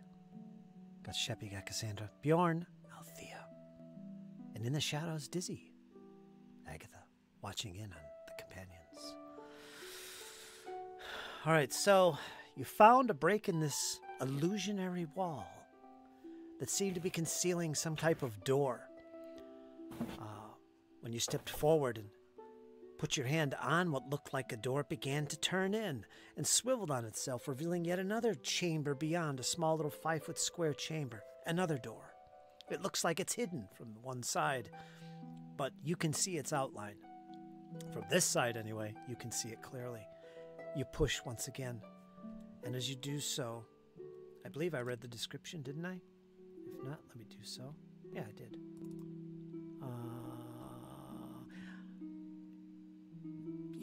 The door where you're standing, there's like this stone pedestal. It's raised off the ground a few inches. You can see it on the map right in front of the torch, this round, like, dais type thing. But it's only up a couple inches. And you see this dusty floor before you. It looks tainted green. You see a chair, you see tables, you see a door to your left of the token, to the east. Otherwise, the chamber seems empty, unusual, and very unused. It's an odd-shaped room. But you don't see Am I anything still else. sensing illusionary magic? Yes. Yes, you still sense magic in general, illusionary magic in particular. Just if anything changes, let me know. Okay. I'll step inside the room. I gotta know my magic schools. Gotta look up the spells, gotta look up the magic items, see what schools apply. It's complex, folks. It's complex. Yeah, as the tech magic gets higher in level, it gets more and more detailed. You're doing it on purpose, Jesse. I know you are. Okay. Since we're getting a little technical, let's bring you guys out into this small little chamber if you want to go investigate that other door. Who am I missing? Bjorn? Now, Bjorn, Cassandra, you're both where Sheppi is. You're peeking into the door. You haven't stepped in. Do you do so? Yeah, I'll go in. Okay. And you all follow behind. As you do so, suddenly, Roll for initiative. in front of you, at the table and the chairs, Bjorn, you see this. Cassandra, it's clear as day, begins to materialize. To some of you, familiar images. The one, anyway. Two individuals. One is this very powerful, confident-looking woman. She sits in the one chair. She looks very well dressed, in an old type of garb not commonly seen these days in Galarian. But she looks well off. She looks powerful. Across from her, she seems to be in discussion with someone you think you've seen before, Sheppi. Someone you've seen before, Althea. No roll necessary. It looks like Volek. You've seen the image, you've seen the portrait, and you've even seen its monstrosity like aberration. What you see before you is ghostly images of these individuals in some type of discussion. They don't seem to acknowledge you. You can't hear them. You could see through them. But they're in this deep conversation. And who are these people? Well, Volek is like right-hand man of Belcora. But we've slain him since then, we think. And it looks like the woman, if that is Belcora. Have you ever seen any images of Belcora? I don't think so. I don't think we have, eh? No, don't think Not so. unless they're listed in books at the Dawnflower, because we did go back way early to look at the old stories written about her. So unless there were images depicted in those books, Does anyone have no, we haven't. Does anyone have any type of history lore? Nope. If not, you can all make a society check to recall knowledge. See if this individual, if you can remember an image that you might have seen. You can all do this.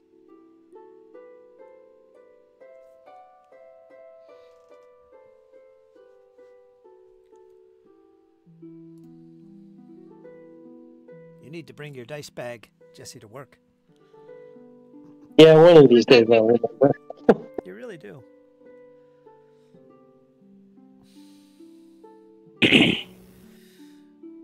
None of you recall exactly what she looked like. But suddenly, as you look at the images, you see the woman, the image of the woman. She looks very animated in the way she's talking to Volok, who looks back at her as if he's listening very intently, like as if she's issuing some type of something important. He's really into this, what she's saying. And this image continues.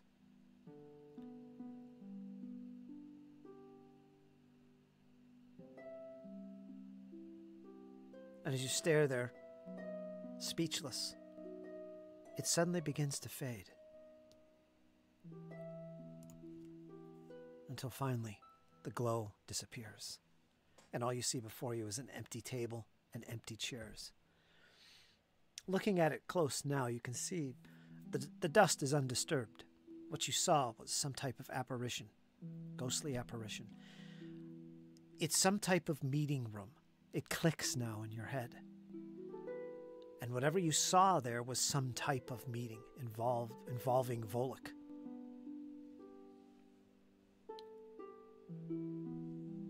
So she is the ringleader behind all this mess in the gauntlet out here. Yeah, supposedly. She's the queen bee down here. She hasn't met me yet. The rumor is that she was vanquished long ago, but we are to believe that with everything that's happened, she's either back or maybe someone else has taken her place. Or as this place goes, maybe a ghost. Perhaps so. Should look around and then push on. Okay, let's do exactly that. All right, there's a door. Check out that door. Yes, there's a door to the east. If you'd like to move up to it and have a listen or check, you can do so. Okay, Cassandra will do that.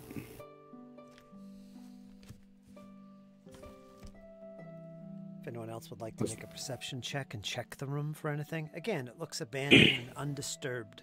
There's no tracks in the dust. Nothing obvious anyway. Yeah, is there anything on the table that might, or under the chair cushions, that might give us some clue as to what they may have been talking about? You're tipping over the chair and looking in between the sofas and making a racket and all that kind of thing. You do find a small coin. You find a gold piece. So give yourself a gold piece. Give Sheppi a gold piece. Nothing else.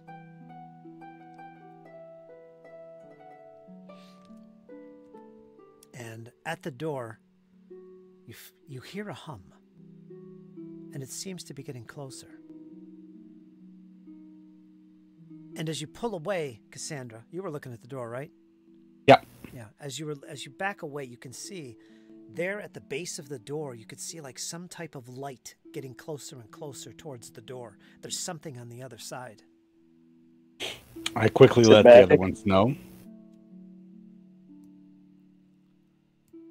And just as Grod will drop into a combat stance. all right, Is the magic changed? No. Stop making me look things up. Well, yeah, it's magical. I see light. I think magic. Are you guys good with your position here? Because something is coming. Something is coming, Cassandra. Yeah, I'm good there. Where are you, Bjorn? Yeah, same. Sheppi, maybe go a Yeah, little I bit don't want to further be on back. top of the table. I'd be behind the chair. Yeah, maybe a little bit off to the left. I imagined Yeah. you under the table or something between the chairs. That's not good? You know, prone. You know. No, not there. Yeah, prone. Good catch. Good catch. Althea gets an extra hero point for that. I'm going to make Sheppi prone. Awesome. I is think still Sheppy's hungover. running over behind the chair. Right. It's just at that point.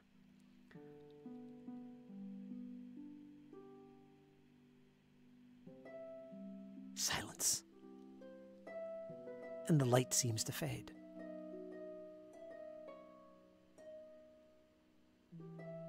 You wait, you pause.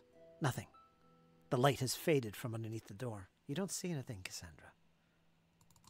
Hmm.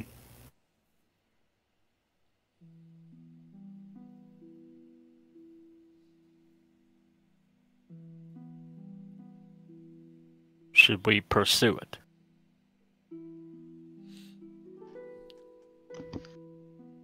Maybe Definitely. this light. Yeah, I say yes. Maybe this light can make sense of what we've just seen. It's maybe like the next scene in this act.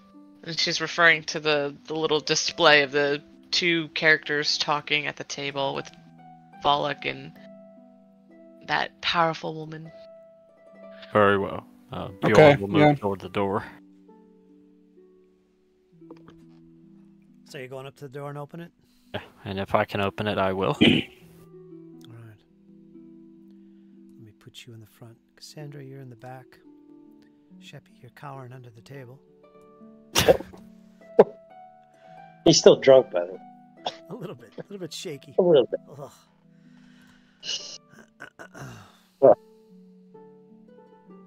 I bring you forward. You're actually looking into the room. You're not fully in there. Oh, it's got you right on top of the door. All right, let's see what this says.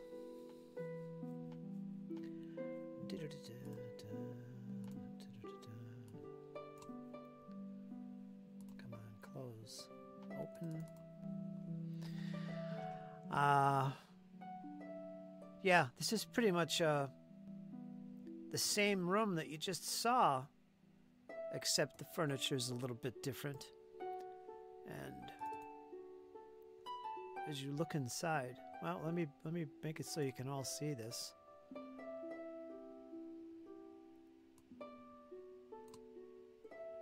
See what we're describing here.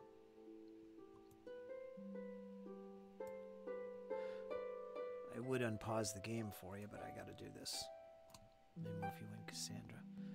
Now, you're not all in the room at this stage, but I just want you to be able to see. Mhm. And again, you see a chamber. Wait a minute, is there light in here? No, there's no. Well, if Althea comes in. Yeah, but it's not showing that on my map here. Let me turn her light on. Where the heck is it? I cast the light spell, like the macro on my token. Usually I have it, Right, it's but on I can now. undo it. There we go.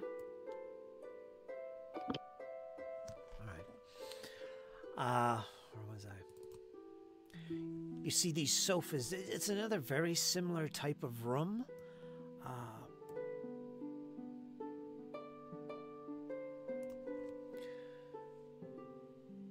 But you see the glow and the images return once again on these plush divans. Aha. You see the flash of an image of that very same lady that you saw previously. Only this time she's lying on this couch, essentially. She's lying there, relaxing. And she has in front of her what looks like some type of a book, a tome. It's large. Anyone looking at this image can go ahead and make a perception roll to see what is this book about that she holds in her hands? I'll let everybody roll this. If you want to make it, go ahead. Blind. Sure. Little perception roll. She's just laying there all stretched out, relaxing, chilling. And she's got this big book with written text on the sides. Images. Let's see, what do we got here? Okay. Cassandra, Bjorn, you pick up on the title of this book immediately. You can see the words, "The Whispering Reeds."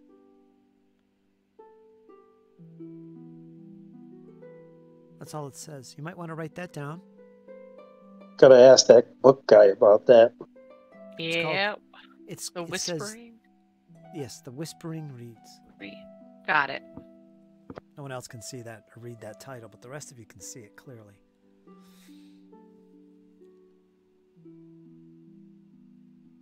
And she doesn't seem to recognize you, but this is in fact the same person you saw in the previous room. She's alone. She's lying there. And before the rest of you can try and identify what that book says, it begins to fade. Is that a bookshelf? There's nothing else in the room. You see those two little couches and a bare table. That's about it.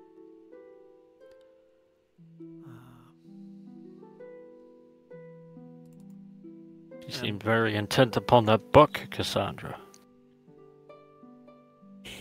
The title is bizarre to me. I'm not very good with books, but my intuition told me there's something to remember about that book. Indeed. I've not read it either. The name did stick out to me. Perhaps on our next trip back to the Dawnflower we can investigate further. And as it begins to fade away and you begin to mix words here with your friends, suddenly there is a glow returning at the foot of the couch. Only this one is more sudden, and it's more almost explosive. The room is immediately filled with this bright light, this bluish light. And there you see generating this light what looks like a seething sphere of glowing eyes at the foot of this couch. And in its center you see this black empty vortex, maybe 4 foot wide. This sphere of empty blackness. And all around this blackness within you see more tendrils dipping in and out. But imagine these eyes also extending from this vortex, this black void. It almost looks like a weird beholder type of creature. But anyway, don't forget I said that. But it's glowing and it's bright and it fills the room with this light. I need you all to put yourselves in combat and roll initiative, if you will. You're all going to be using perception.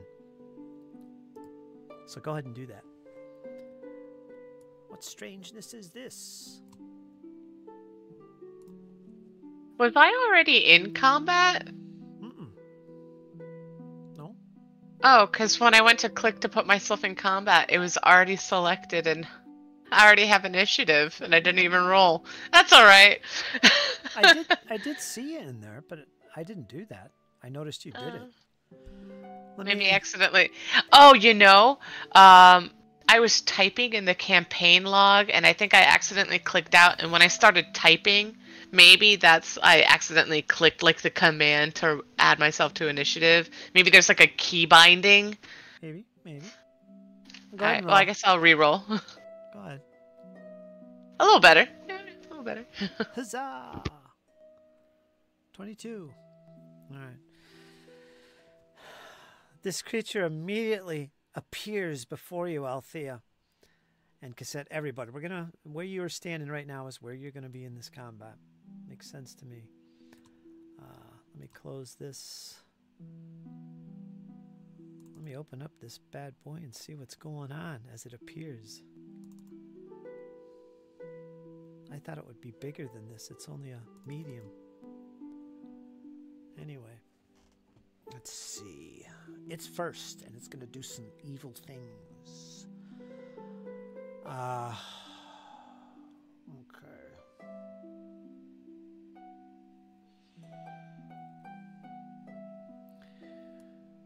It's going to move back towards where you see a door. Let me see. Will it move there for me? Yeah. No. Did it leave the room? No, it's still there. Yeah, it was like half and half, Yeah. kind of like how Bjorn is. Okay. Let me try this ectoplasmic web. Let's see if I could do something there. Put that in the chat. See what it shows for me.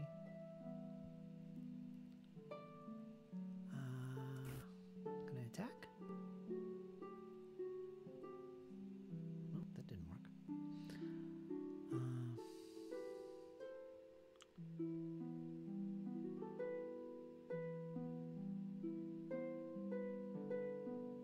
I guess it's just a ranged attack. Yeah. All right, roll. This is, give me a number between 1 and 6, Cassandra. This is between 3. you and Althea. Okay, you chose 3. Althea? It looks to you as it disgorges this ectoplasmic, almost web-shaped particle in your direction. Well, more than a particle. I don't know why I said particle. That was dumb. Let's roll some dice. I think I'm on blind. Yes, I am. Oof. I'm not going to reveal this. There's too much information here. That is a critical. Are you going to... Do you have some type of... Yeah, I've got a reaction. You need it. Yeah. My reaction is this sucks. Come on. Here, well, there it is in the... Well, I think I blind sent it to you, but either way, I sent to you. As it looks in your direction, you begin to well up in the eyes and hold your fingers almost in a prayer to Desna. Yeah. Trigger. You're attacked by a creature. Yes, I read that. Here's your reaction. I have to roll diplomacy. The way you cringe or use those puppy dog gnome eyes you've been practicing elicits an empathetic response in the attacker. Attempt a diplomacy check against your attacker's will DC. So you do this. Make a diplomacy check against my will DC. Okay. You can make this public. You got it. Oh, it's already been sent, but... I'll show it to you. You got a 23. Alright, so that's against the attacker's will DC. Which is to no avail. Let me see. You got a... Creature's attack is unaffected. The creature is temporarily immune to your empathetic pleas for 24 hours. You wouldn't know that, but that's the result. So that didn't work out too well. Now, its attack roll was a 40. 40? I will say no more. Pineapples. Pineapples. Bucket. I'll say no more because there's more information revealed on this, but you were hit. Critical hit. Let's see what happens. Let me see. Okay, there's something special here. There's no damage per se upon you, but you're hit by this ectoplasmatic web. You are immobilized. Well, let me put this in the chat so I can drag it to you. You're immobilized as this thing just wraps around you, pinning you in place. You are immobilized, Althea, and stuck to the wall and floor. Okay? So the wall behind you there, in the east, you're stuck to it. It just pins you right against the wall. You're immobilized. Who let me get this far into the room? And I can't leave! Don't leave me behind! Unless you try and escape and work your way out of it. I've got a DC written down for you. If you attempt to do that, you just have to make an escape. You're just immobilized. Okay? So it does that. And that was action number 2, because I did move.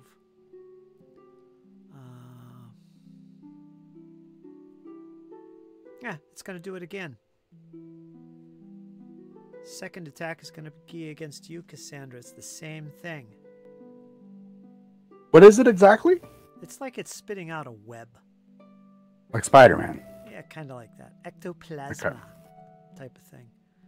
And it just covers your body and your arms, and it's sticky. You see Althea, she's covered in it. And 29. That's a hit. Okay, so same thing's going to happen to you. You're going to be immobilized against the corner there. Against the back wall to the north. Let me put you immobilized. That's all. You're just immobilized in place. Okay? And right. That's it. I'm going to go to next in initiative. Well, I'm going to begin the encounter.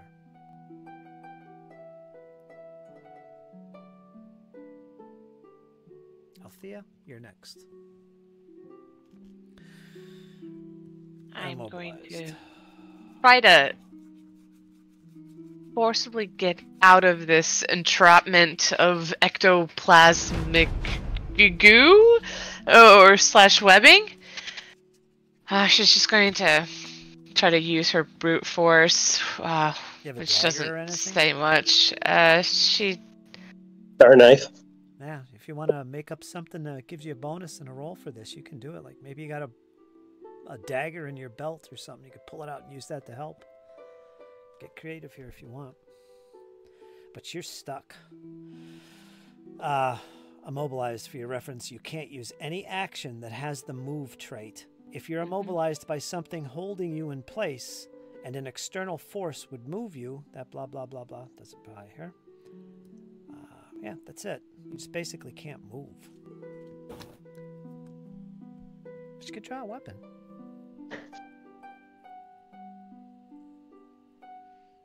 Or whatever. Cast You a can blast it with a spell. Yeah. Yeah, I thought about that, but I don't think I have quite the right spell list for that. You know what you use for this, Jesse? Gaseous form. Yeah. And float away.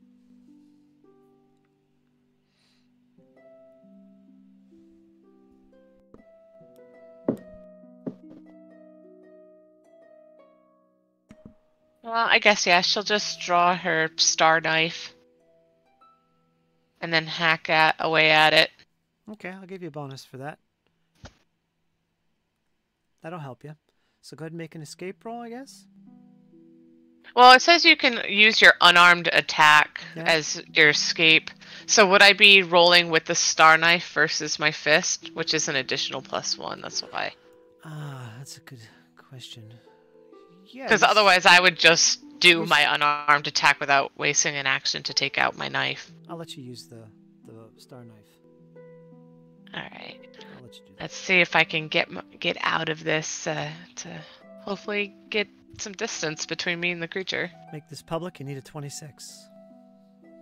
Oh, I Oh, made wow. it blind. What? Everyone's hiding everything. I'm just everything's almost always done blind, so I just always forget to click it. Although I think you can click Control and then the button, but I always forget. So did I make it? Let me see, I can't reveal it. Where do you have to click? Right click on it. Right click the chat window and then it clicks reveal. Yeah, it's not. Oh, nope, it's not letting me for some reason. Probably because you did it? I don't know. You got a 13. Hero Darn. point time. Yeah, can I? Yep, you got 3 of them. Alright. I'm gonna just re-roll it regular. This way it's public instead of right click and hero point. Do it. So I'll manually take that off. Oh yeah, I got a 20. You go. It's a critical hit. I don't know. Well, if it's 26, so it would have been a failure, which means it's a success. Right? Yep. You got a 30. One step. Mm-hmm. With a natural 20. Oh, so that is a critical success. I forgot it's +10. I just was thinking of my flat roll. Mhm. So you got a critical success. That's gonna break you free from that. So Yeah, you're totally successful. Your first action, so there you go. You can get rid of immobilized.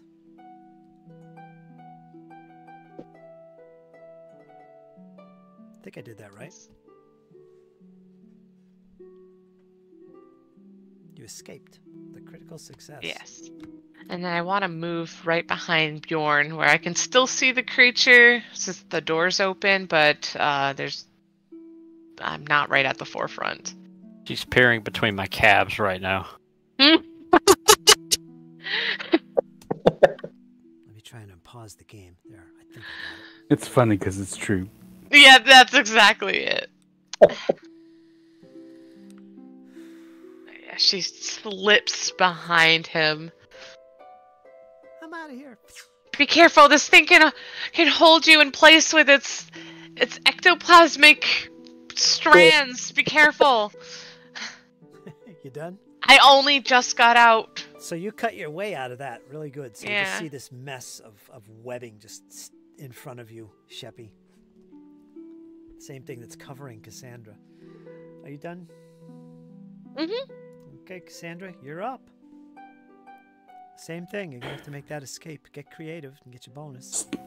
Okay, so to escape, I have to make, was it an acrobatics check? Or you're saying I can use my attack roll? Is that right? Did I understand that correctly? What is it, Rachel? It's either your unarmed attack modifier, which is going to be really good since you're a monk, or it's your athletics DC. Or sorry, not DC, but it's like your athletics. Oh, it's athletics, not acrobatics. Correct, yeah. Okay. You need a 26. Alright, so first, I will go into Tiger Stance.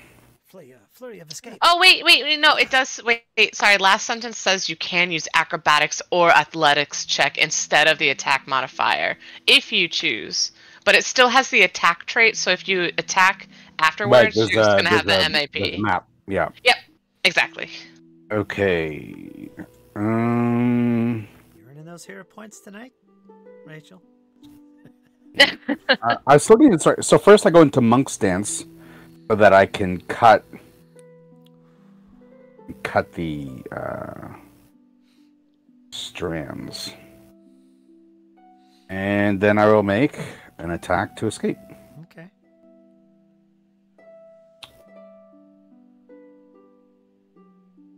Public, because I have nothing to hide. Nope. Darn. That sounds like a hero point. I was just going to add, yeah. Do what I did! Survive! Use those hero points. And 20 is so good. No! No, worse. 17 is not going to do it. That's your first action. Dun, Make dun. another one. I feel like Second Foundry just makes hero points completely worthless. All right. Hey, it worked for me! We For the will first time. try to escape again.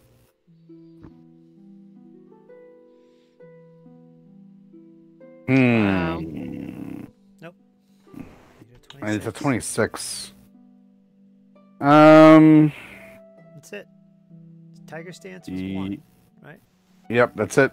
Tink. All right, and a turn. Sheppi, you're next. I'm You're all good. You're not affected by the webs or anything. going to drop a flaming spear in his square, and then that'll be my first two actions. All right, put that in there and hold on. Don't do anything. Let me grab that little sphere. Because I know you're going to leave it on the map. I actually went to the time to make this damn thing. I'm going to put it on the map. Bink. Alright. And let me click and then make a reflex save for this creature, which you can't affect with this, as this ball appears right in its midst. Ooh. I got a critical failure. What happens? Nothing. Nothing. He critical failed his reflex save. Oh no, Sheppi, he failed the save, so Oh, he failed, so yeah. Double damage, maybe? Let's read it. Sheppi's just menacingly, like, rubbing his hands together, like, fire! It worked! Oh, it's a basic reflex save, so I'm gonna take double damage. 3d6 doubled. We get 12, 24. 12, so we got 24. 24 points of Fiery death. Fire damage. the flames seem to almost catch it, but it pays it absolutely no attention. The flames have no effect on this creature. Sorry, Sheppi. All right, Sheppi says bye. See you, losers. And leaves the room. Gone. Go ahead and haul ass out of there.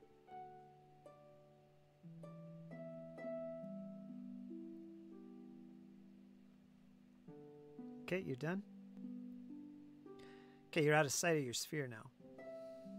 Yep, it's gone. Okay, Bjorn. Your shield is no longer raised. You'll have to raise it again, I think. Yeah, it's the start of your turn. It's not raised anymore. I'd like to recall knowledge on this creature. All right, give me a... Let me look at my screen here. You're going to have to make an occultism check. This is something very mysterious indeed. Recall occult. Let me look and see what you need to roll. Sorry.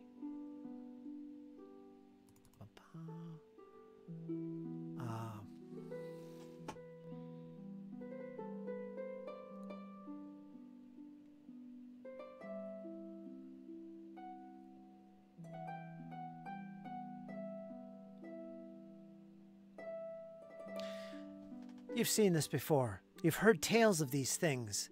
They live within water. They breathe within water. Perhaps it has something to do with the walls. You don't know what it's called, but it's something to do with water. You feel as if, well, if you could lure it towards the water, maybe it could be dealt with properly. Defeated, perhaps. Something to do with water. You're almost sure of it. Nothing else. Bjorn will relay that information to the rest of the group. And then... Maybe the hallway. The hallway looks like water. That was Maybe my we thought could as lure well. it. Yes, let's go. First, we have to free Cassandra, and I'd like to help Cassandra get free. I'd like to see if maybe I can cut the webs with the long sword.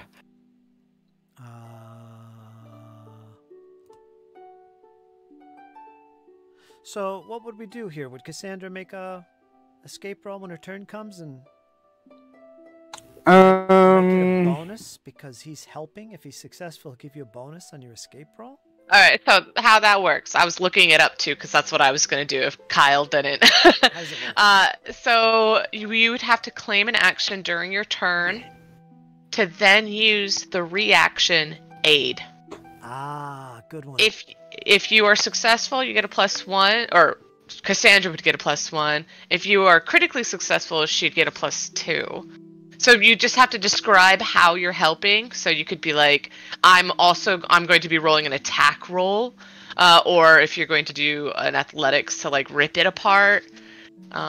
So you'd be rolling the same thing as she does, just like in a normal aid. It's just this time it's in combat. So you relinquish one of your actions to then use your reaction, which means you won't have shield block, unless you have you won't be able to use any other reactions since you only get one. So Kyle, you used an action, right, to recall. You got 2 actions left. You can spend them both to ready. Your trigger would be to basically help her escape. Describe it and such. Cassandra tells Bjorn to go up and kill that thing. There's that too, if you want to do that instead. But if you want to try and help her I'll escape. Let me finish. When you try to help her escape, you're going to make your roll before she makes her escape roll. And depending on how successful your roll is, and again, it's the same DC as Rachel said, depending on how successful you are, Cassandra's going to get a bonus. Or not. To her escape roll. That's what you're going to attempt to do, if you want to do that. Note that critical failure does have a -1. Does it? Oh, so there is that. That's critical failure. You can't And I- you can't really attack the webbing. You're basically helping her escape. That's the best you can do with that, but you can Yeah, attack the unless- creature. Unless like the webbing had like a hardness or something like that. Like if she was trapped inside of a box. But that's not the case. Let's see how creative he is if he wants to. Okay, well, I'm going to hold an action. I'm going to ready an action to see if maybe I can help pull her out of the webbing whenever her turn comes around. And Bjorn's just going to look to her and be like, we have to get it to the water. Okay, you keeping your weapons in your hands, your shield, and Yes. your sword? All right, so it's going to be a little more difficult to help. All right. There is that. Sounds good. Okay. I'm going to go to round 2. Here we go. Once again, the creature is up next as it begins to glow yet again. Pulsing with energy. Let's see, what can I do now? It's going to move up to Cassandra over top of this couch. It is hovering, flying essentially, above the couch and above near Cassandra. And it reaches out with a stalk, a claw in fact, reaches out towards her while she's held in place, seeking to tear flesh. 33. Not a critical, is it? It is. That's a critical. Ouch. It's 10 above, yep. All right, let's roll critical damage for the claw.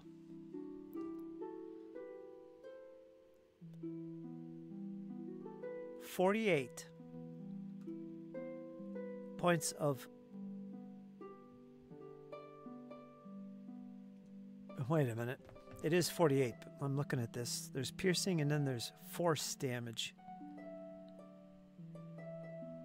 It's not really telling me which is which. Not that it matters. 48 points of damage, including piercing and force. I don't think that's relevant here, so 48 points. Does that drop you? Nope. Not yet. Okay. In addition,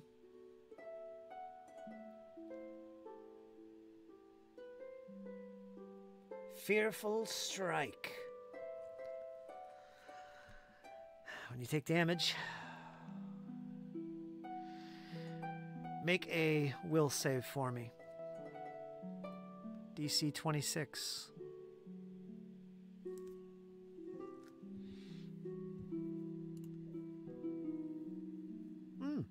Okay. All right. That's the end of that then. And, okay, that's its second move. It's going to slide across to the other side, and it's eyeing you. Well, move, attack, move. It's done. Darn it. All right. Who's next? Althea. And that's me. That's you. I'm going to 2-action heal. I whisper my words of faith and wave my hands around. I'm going to heal Cassandra. So let's cast this and 2-action heal. So you heal 48 hit points. No kidding. Nice. Thank you. Perfect. We need to get out of there, and she's just going to retreat a little bit further, seeing as she can literally see Bjorn giving Cassandra some assistance. So she's gonna back out just to the entry, because she can still see everybody from this point, which is actually really good. So that's the end of my turn. All right, so you actually took 10 points of piercing and 34 points of force. That's what that amounted to before. Not that that matters. At which we're all healed.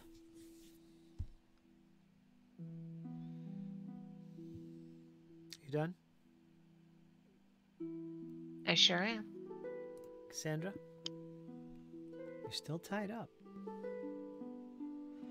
But it just means I can't move. It doesn't mean I can't take other actions. You So can do whatever you want. You just can't do anything with the move trait. Does No. that trigger my aid? It does if he tries to escape. In which case, I'll make you roll first. I don't want you to have wasted your action, Bjorn. So I'll try to escape. So go ahead, DC 26, Bjorn. Make an escape roll or a unarmed attack roll or whatever it is you're using. I'm guessing unarmed attack. Actually going to use athletics. Oh, okay. 24, so close. You can use a hero point. Yeah, hero point that. Okay. Need a 26. I think success gives you +2. I think.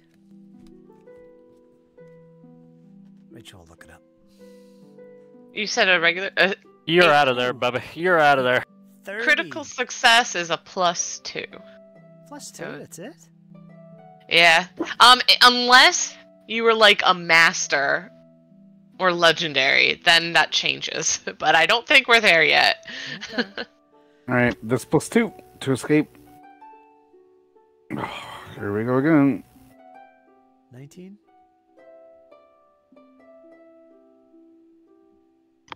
Woo! Bingo. 28. Right? +2? Yeah. Yep. All right, 28. You're successful. You escaped. And I do sort of want to get a sense. Actually, no. We want to run back to the corridor. I will do that. To here. And then.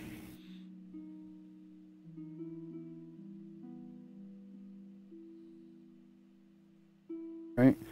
And I'm also going to draw an alchemical weapon. Uh-oh. All right, and a turn. Sheppi? You just saw Cassandra run out of the room screaming, reaching for her pockets. I don't know if she's screaming. Probably not. It'd be funny, though.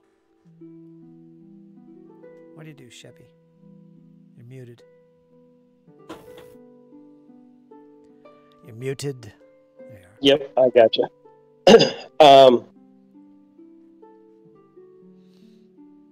Sheppi doesn't have any water spells, but he does have a wind spell, like a steam. I could try it. Let's hit him with Gale Force. Or no, I have ice, don't I? What is that? You have hydraulic push. Yeah, let's try that. Yeah, that's water. There we go. Can you see past Bjorn? Do you want to give Yeah, him cover? the knees. Remember? Yeah. Yeah. Through the knees. I He is am a big safe dude. for it. Range 60 Shooting water between his legs. Hey now, Goblin. 2 actions. Got a 20. I'll hero point it.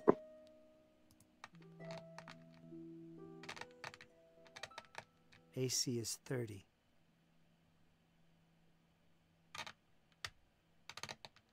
You need a 30.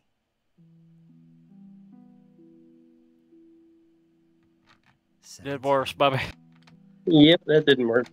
Whoosh. Goes under For my Bjorn's last action, legs. I'm making my way to the hallway. Make a dexterity. Make an athletics check. Make an acrobatics check, Bjorn, to keep from falling over. As the water splashes and splishes all around you with force. Athletics? Wouldn't it be acrobatics? This is to see if you fall down. That's all. I did that, or like a reflex. Yeah, reflex save. 26. 26, you passed that. You're good. You don't fall down. And I say this because you're next. So, Sheppi, That good work out you, Shep? you're no good tonight, Sheppi. No good. Go ahead, Bjorn.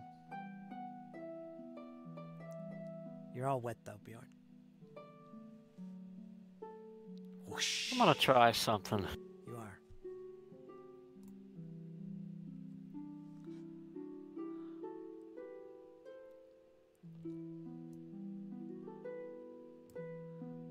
Fire didn't work. I wonder if good would. Searing light. Force of good. Okay, make your roll.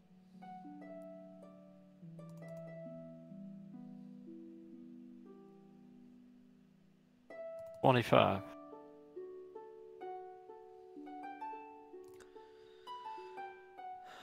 Oh, and by the way, guys, surprise, I'm not a fighter with this guy. Describe what they hear. Describe what they see with this spell that emanates from you. You would all see his sword begin to glow a bright, vibrant light as he shouts, Iomene's wrath will smite down upon you, creature. And he flings his blade forward, pointing it at the creature, and the bolt erupts. Verbal and somatic. Yep. So you see all this and you hear this, Althea. You recognize the energy of goodness emanate from Bjorn. Unfortunately, the creature doesn't seem to react at all, nor take any damage. Bjorn. Alright, that's it. I'm done. I will withdraw. Yeah, welcome to magic immune creatures. You have one action. Do you shut the door on the way out? Now, that's an action to shut the door. No, because we're trying to lure it. Okay. I want it to follow. Do you want to keep moving? You moved 5 feet there. You're going to watch the rear. What are you gonna I'm going to watch the rear since Althea's back here. All right, the creature's next. The door is wide open. It decides to pursue. It sees you, Bjorn. And it moves up to the doorway itself. And from that doorway, it halts.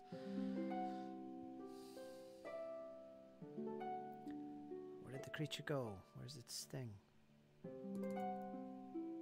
There it is. It's going to shoot one of these webs in your direction. Am I 5 feet from you? I guess I am. Yeah. Okay. Well, in that case, maybe I'll make a... Hey, I'll be right back. What time is it? 9:24. Okay. Let's do a claw strike. 25. What's your armor class? 23. 23. It hits. It's going to do some normal damage. Am I still blind? Yeah, I am. Yeah, I don't want to reveal this. 26 points of damage. Force and piercing. Excuse me. Okay.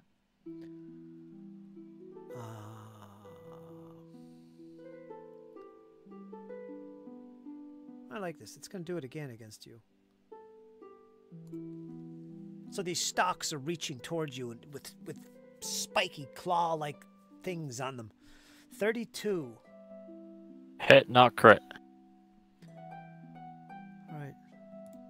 You have to make a couple will saves, by the way. Go ahead and make 2 will saves after you take 21 points of damage. Okay, give me 2 will saves.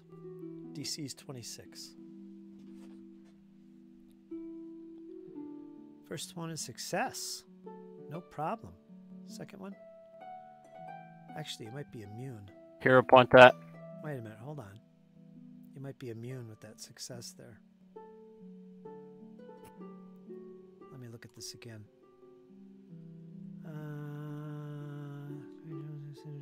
No. You had to make a second save. So you got a 14. Hero point that. Okay.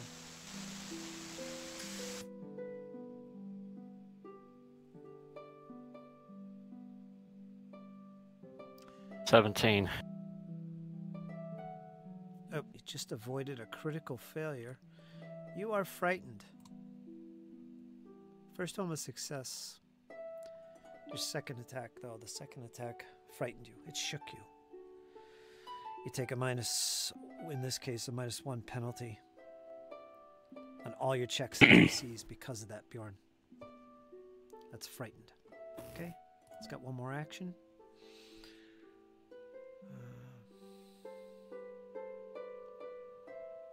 Yeah, it's gonna use So it its... moved and then attacked me twice. Okay. Yeah, it did. You're right. He's done. Moved. Attack. Attack. Yeah, it's done. You're lucky. Alright, it's done. Althea's next. Darn, I was gonna pin her in place. Come back, my pretty. Come back and die. Doesn't actually speak. Well, it does. What does it speak? Didn't Althea say she'll be right back? She did. Yeah, she's away from the keyboard for a bit. I'm back. Sorry. Actually, this creature does speak, and it's in a language you can all hear. And it looks towards you, Althea. Don't leave. Come and die. This voice, in common tongue, emanates from the vortex. You're up, Althea. She shakes her head. I didn't come here to die. I came here to vanquish evil. Ooh, yes, my pretty. I'm going to cast Moonbeam. You are. Okay, make your attack roll.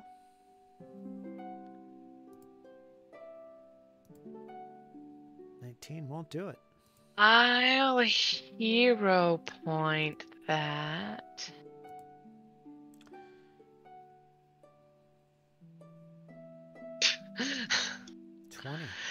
And then she'll exit the room. Okay. Totally whiff that. The energy just explodes on the doorway. The stone. So much for the full moon. See ya. And then pretty much cowers behind Cassandra. She does a side shuffle out the doorway. It never gets easier, does it? Yeah, seriously. Oh boy. All right. Cassandra, you're next. You're free. You're outside of the room. Oh. I'm so sorry, Kyle. I had left and I've just come back and I did not realize you were near death. Otherwise, I would have at least touched you instead of attacked then left. So just sorry in advance. I can still see you from here, so that'll be my next turn. Sorry. Althea, I'm a war priest cleric. I figured you were, but that I don't know what your charisma is. Okay, you might not have very many heal spells. I don't know. But anyways, yeah, that's my thing. I got 2 for Divine Font and 1 second level prepared. All right, that's not too bad. Alright, so Cassandra can step 10, so she steps there, and I'm going to throw the bottled lightning at the creature. 23. Akama bomb. Okay, so Bjorn is in splash damage range. But you needed a 30 to hit, so you missed. I don't think that affects Bjorn? No. Splash damage? No. What does it do? I have to hit something. Unless I'm specifically targeting the ground or something. So it doesn't hit anything. No. It just sails past. Yep. Alright. And then step back this way. I thought maybe some electricity might do something to it. But I didn't realize I was untrained in this thing. So I just got my dex. Oopsie. So I shouldn't get any of those things. Okay, you done? Sheppi, you're up. Sheppi's in the doorway there on top of the torch. Alright, I'll try one more of those gale pushes before I leave. Let me move that torch out of the room. See if I can hit.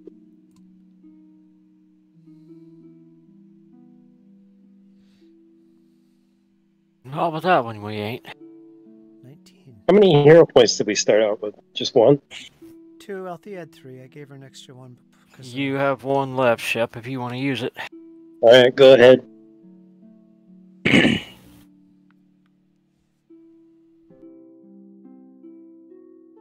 Nope. Alright, I'm out. Move me to the hall. Shut Behind Join Althea. us as we try to get this plan in action. Maybe we can try to coerce it into the hallway. Come, come. The water's nice. Yeah. Okay, Bjorn, you're the last one in the room. The doors are open. You've seen everybody wing magic and bottles at this creature, but nothing seems to affect it or hit it. I'm going to withdraw out of the room. He's hard to hit. Okay. Don't forget the doors. I know you're trying to lure it.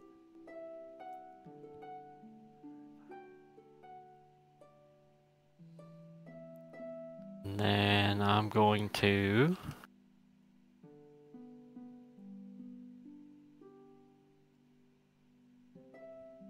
cast my single action heal on myself.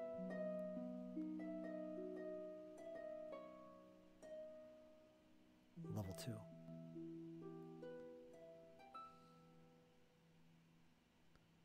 Ayamode, come to me. Heal my wounds so that I can better serve you.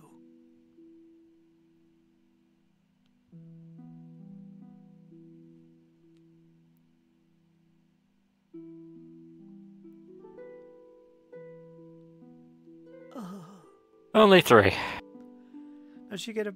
Is it just... It's a level 2 spell. Don't you get a... Heightened? Heightened +1. Did you Oh, yeah, just... that's right. Yeah, I was gonna say, did you click the healing button that's in the chat, or did you, like, just press a D8 and go? Just press the D8 and go. No, man, click the healing button. It does it That's- for you. That's 2d8, isn't it? Yeah, oh, see, you must have, that feat, too, if it bumped it up to D10s. I do Same thing as indeed. I do. Oh, Yeah. Wow. Yeah, healing hands, you roll D10s instead of 8s. Gave yourself 10 positive. There you go. Excellent. And that's it for you. So you guys try and make your escape. The creature pursues. Oops, I shut the door on him. It's moving up to the doorway and it spots you through that doorway, Cassandra, and it immediately shoots one of these webs. Let me see. Where is it? Strikes. Okay. It gets a 27. That's it. Alright, so that's going to make you immobilized. Once again, you are immobilized to the far wall. Opposite the door. It hits you and forces you back. Ah! And then... Let me see. What else can I do here?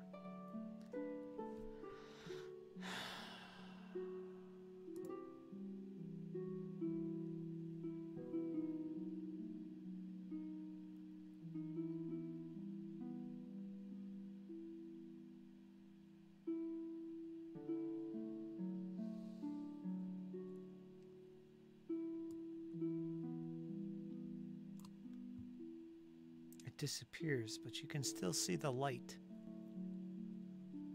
emanating, but you don't see where it went. You are held in place, however, by that. You'll have to escape. And Althea, you're next. As far as you know, it's coming right for Cassandra.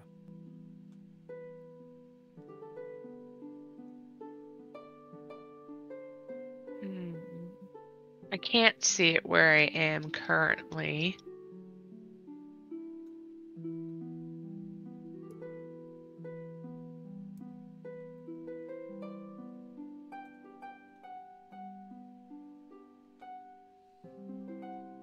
I'm just going to run to the far end, like towards the other set of stairs.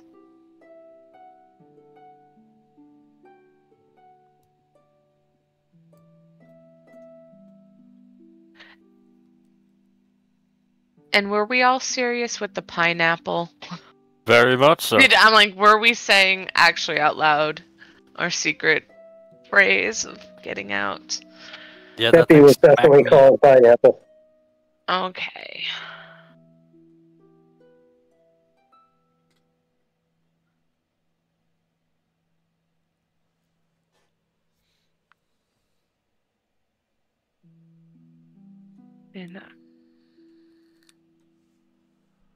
In hopes to help Cassandra somewhat, she casts Forbidding Ward on Cassandra.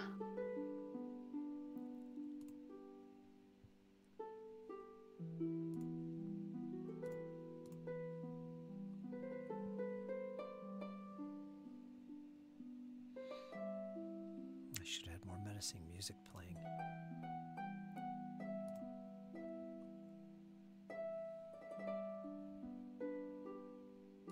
I forgot how to foundry. So yeah, Cassandra, you can add the spell effect from the chat to your character. This Thank way you. it auto does the +1. At least I think it automatically does it. Oh, it's, yeah, armor class, saving throws, attack spells, and other effects. So good Well, luck. it didn't do it on my sheet, but Oh, it didn't? no, when I open up my sheet, my AC is still 23. Well, don't forget that you get a +1 Yeah. bonus then. It's a status bonus. Maybe something else is already giving you a status bonus. No, I don't have a magical armor. Oh. Well, that'd be an item bonus, right? Oh, right, of course. But I don't have, I mean, as far as I know, I Does don't have that. does your Any status bonus. lion, does your stance give you a bonus to your AC, maybe? I don't think so. Oh, alright, then just manually. Yep, it's fine.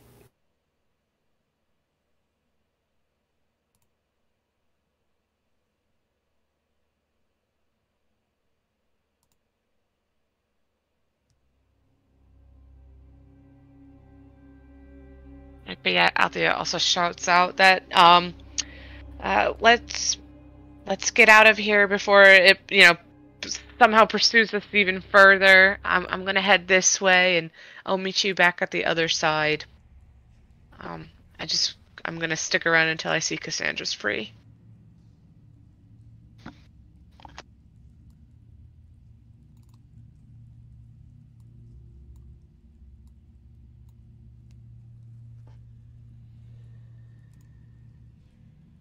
Okay, Cassandra.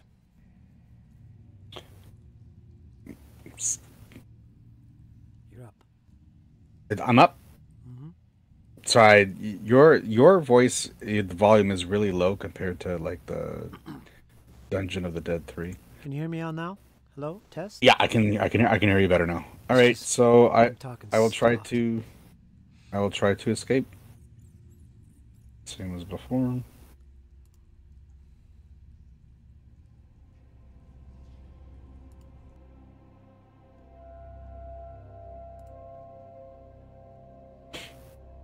Okay, I'm sure that's a fail. What'd you get? 20? Yeah. You need a 26. All right, so I'll try again.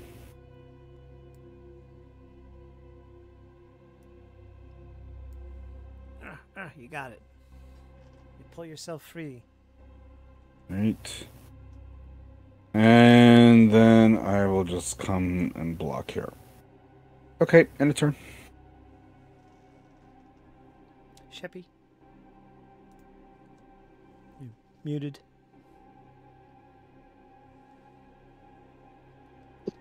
Okay, I'm just gonna hold my action, and if the creature comes in the hallway, I will cast the spell on it.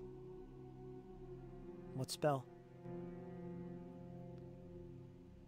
Gale Blast. Gale Blast? Okay.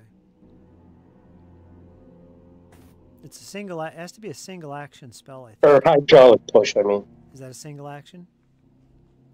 No, that's a That's 2-action. two. You forfeit 2 of your actions for a single reaction. Alright, that's what I'll do. All right. But you can't use the spell, Bub, because it's a 2-action spell, and you only get 1 on a reaction. Alright, so I'll move myself in initiative then. All right. That's So, let's see, when does it go? It goes first, right? So I wouldn't get an action then. Alright, I'll just, I guess just hang out, wait. Do you have a single action spell? None at all? I can't see it. Well, actually, I do. I have Flaming Toss. That's what I'll do. Okay. I'll wait for it to come out and I'll give it a Flaming Toss. Okay. So your veteran flaming toss So I as soon focus as it that. appears. All right, Bjorn, you're up. Cassandra's free now. You're kind of split up now in the hallway, waiting for it to appear. What do you do? Yeah.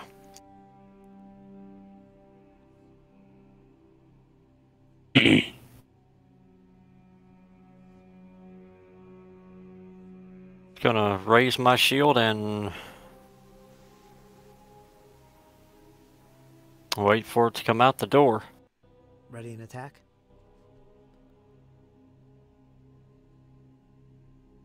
If I'm ready in action, then yeah, I'll ready in action. If it comes out the door, I'm gonna attack it with the longsword. It would have to come pretty close to you.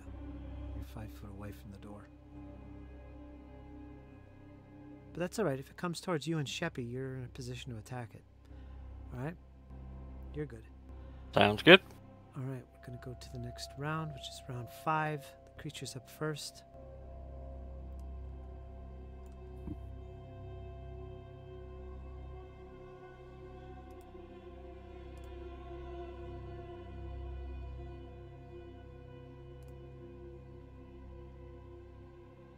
And you all stand there, ready for its appearance, waiting at the door. Cassandra, you're free. You're wiping some of the webs off you, intermittently. Behind you's Althea, and you're all ready. Seconds tick by. 15 seconds. 30 seconds. Nothing. The light that was emanating from the chamber beyond the doorway, Cassandra, as you kind of peek through a little bit, you don't see it any longer. It's darkness. A whole minute has gone by. You don't see it.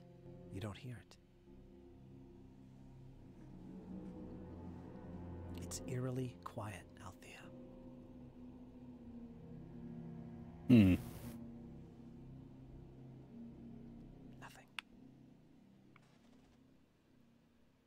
I say we shut the door, seal it off, and we can return at a later date. Sure, okay. Cassandra's frustrated. She has to beat Well, something. Well, we might have a way to slay the creature. You said yourself it seems to... Did you announce that it was weak to water, perhaps? The water on the walls? Yes, but how are we going to get it out here? Maybe we can bring the water to it. I'm going to take my star knife, which I'm still holding, and I'm going to, like, put it against the wall as if trying to coat my blade with the water, see if that has any effect. If not, then I'm going to take my water skin. I'm not going to dump it out or anything, but see if this water or this blue light on the walls can be collected. Okay. It doesn't seem to have any effect on your knife. And as you try and collect it, it fails to do so. It's not really like water. It's not something you can scoop up and carry and it splashes around. It's nothing like that. It's like some type Just of... only in the mind. Yeah, it's like some kind of force field type of thing that's kind of looking like rippling blue ripples. It's not actually water. Well, maybe we could coat our blades in water. I'm sure all of us have a hefty pouch of water on us. Never leave without something fresh to drink. The question is, we have to get close enough to use them. So maybe we just have to be creative. But if you'd like to move on, we can. But I don't think this will ever get any easier for us. Not anytime soon, anyways. And in the darkness of the chamber, you all hear cackling, as if something is menacingly laughing at you. It's very unsettling. Whatever lies beyond that portal in that chamber, hiding from you, is laughing at you. I say we seal it up and move on.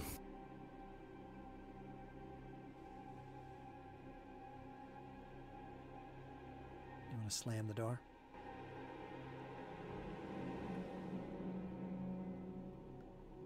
Bjorn's just going to look around for consensus. Do you want to just slam the door, Bjorn? Yes. There it is.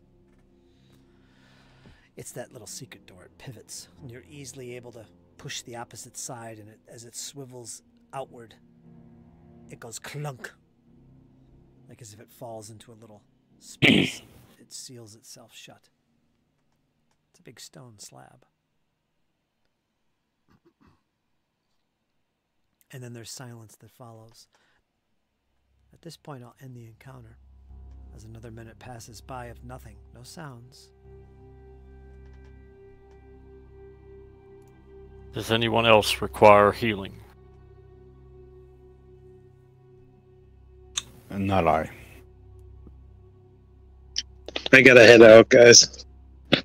Alright, see ya, Jesse. Jesse, See ya. you gonna pop in later, Jesse? Yes, I will. All right. And Althea, I truly am sorry about your mom. I hope she's okay. Thanks. I'll see you. See ya. See you, Jesse. We'll end this at around 10. So we got 10 Okay. minutes to wrap up.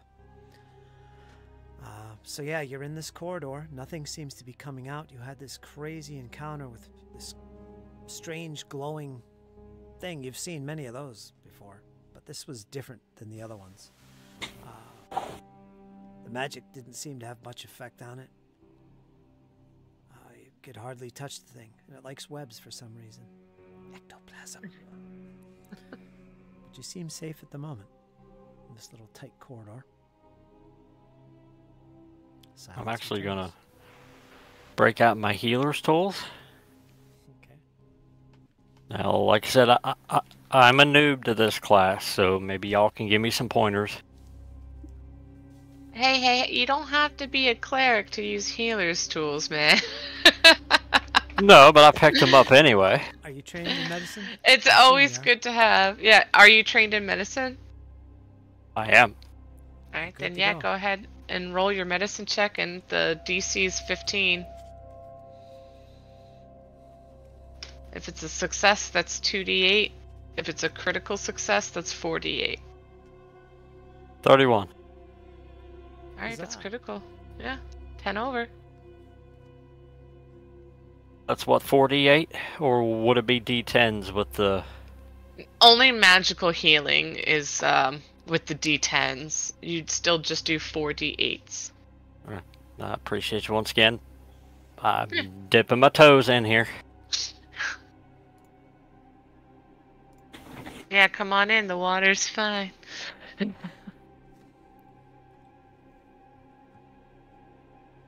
16. And you would all see Bjorn just meticulously bandaging himself up and cinching the bandages down a little bit tighter than normal.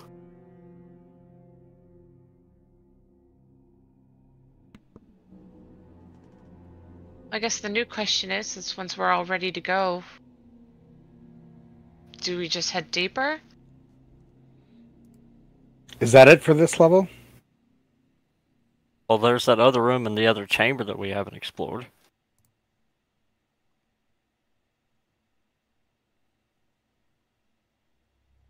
And by where we put the iconics.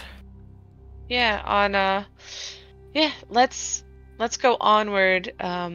Cassandra, maybe you should lead since Bjorn isn't familiar with this area. Now, We'll head to that other door. to be clear, since I don't have exploration mode on, which shows where you've traveled, as far as you can tell, there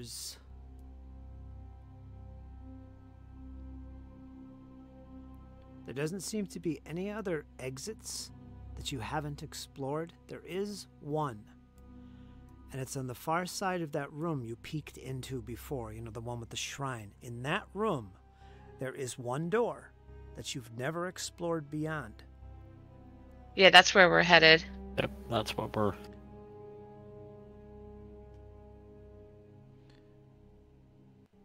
Yeah, we'll leave it at that. Alright, so if you want to do that, you can all click on your torch there, the torch token. Click on that, and I'll move you where you need to go. Don't pay attention. Where is the torch token?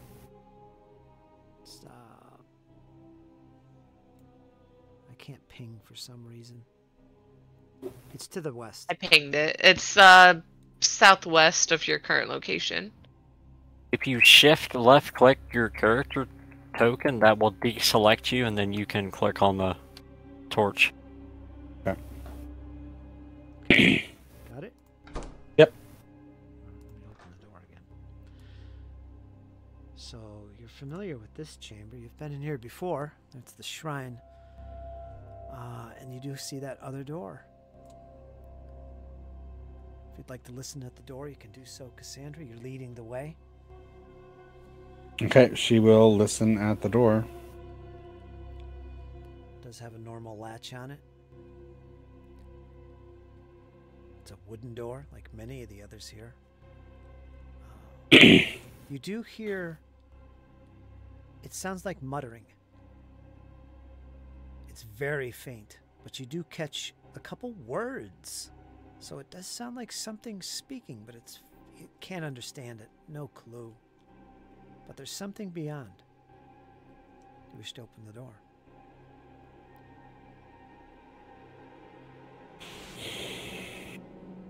It's up to you. What do you say? Open the door? What do you think, Bjorn? Slowly. Yes. Okay. Slowly. Bjorn drops back into a combat stance. Yeah, I take a step back as well. But still, you know, so I can get a good... Oh, look, another door. It's almost like a cruel joke. It is. Bjorn just sighs. I'm sensing this is a theme with this place. Listening at the door again.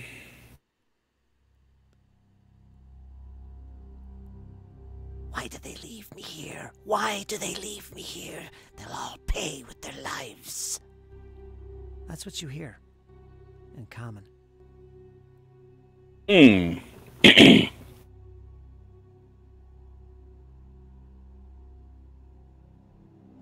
never heard it before, but you do recognize the words.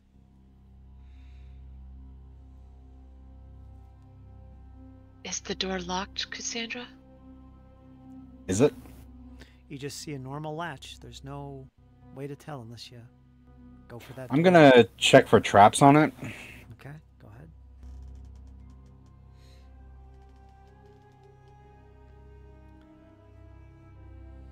What'd you get?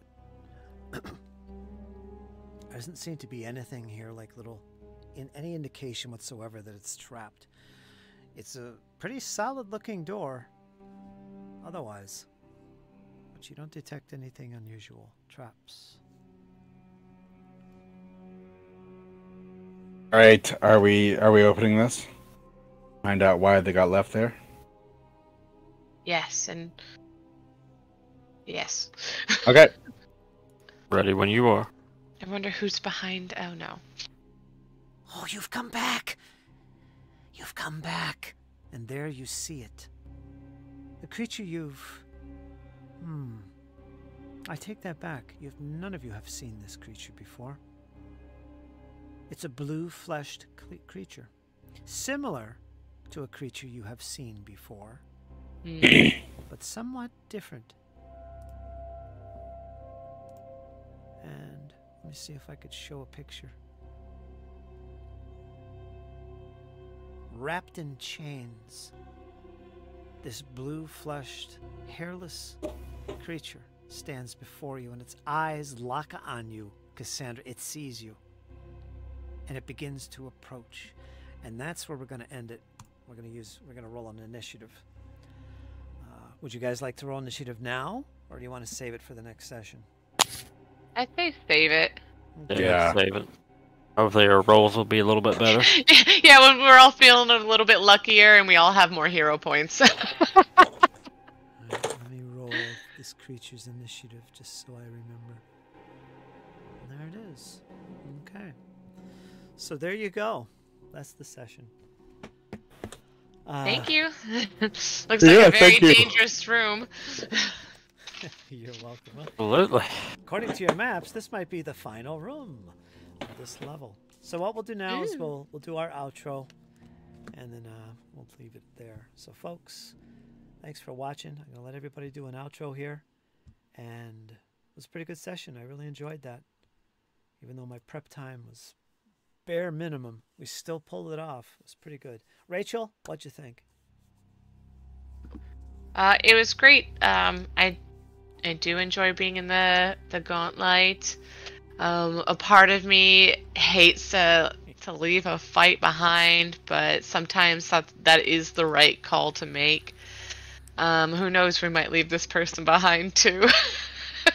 Nah. Not today! Slam the door closed! But we'll find out next week or whenever the next time is. But definitely, I look forward to getting more combat in and fighting alongside another cleric.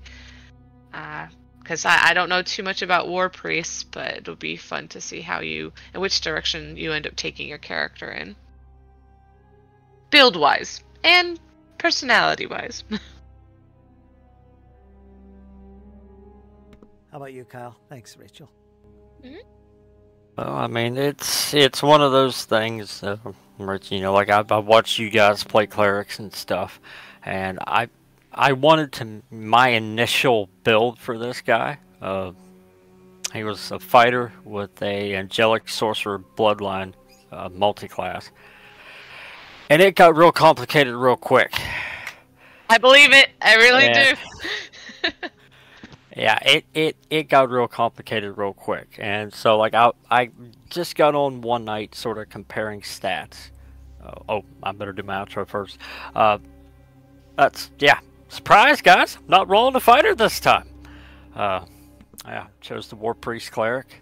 I crunched a lot of numbers, and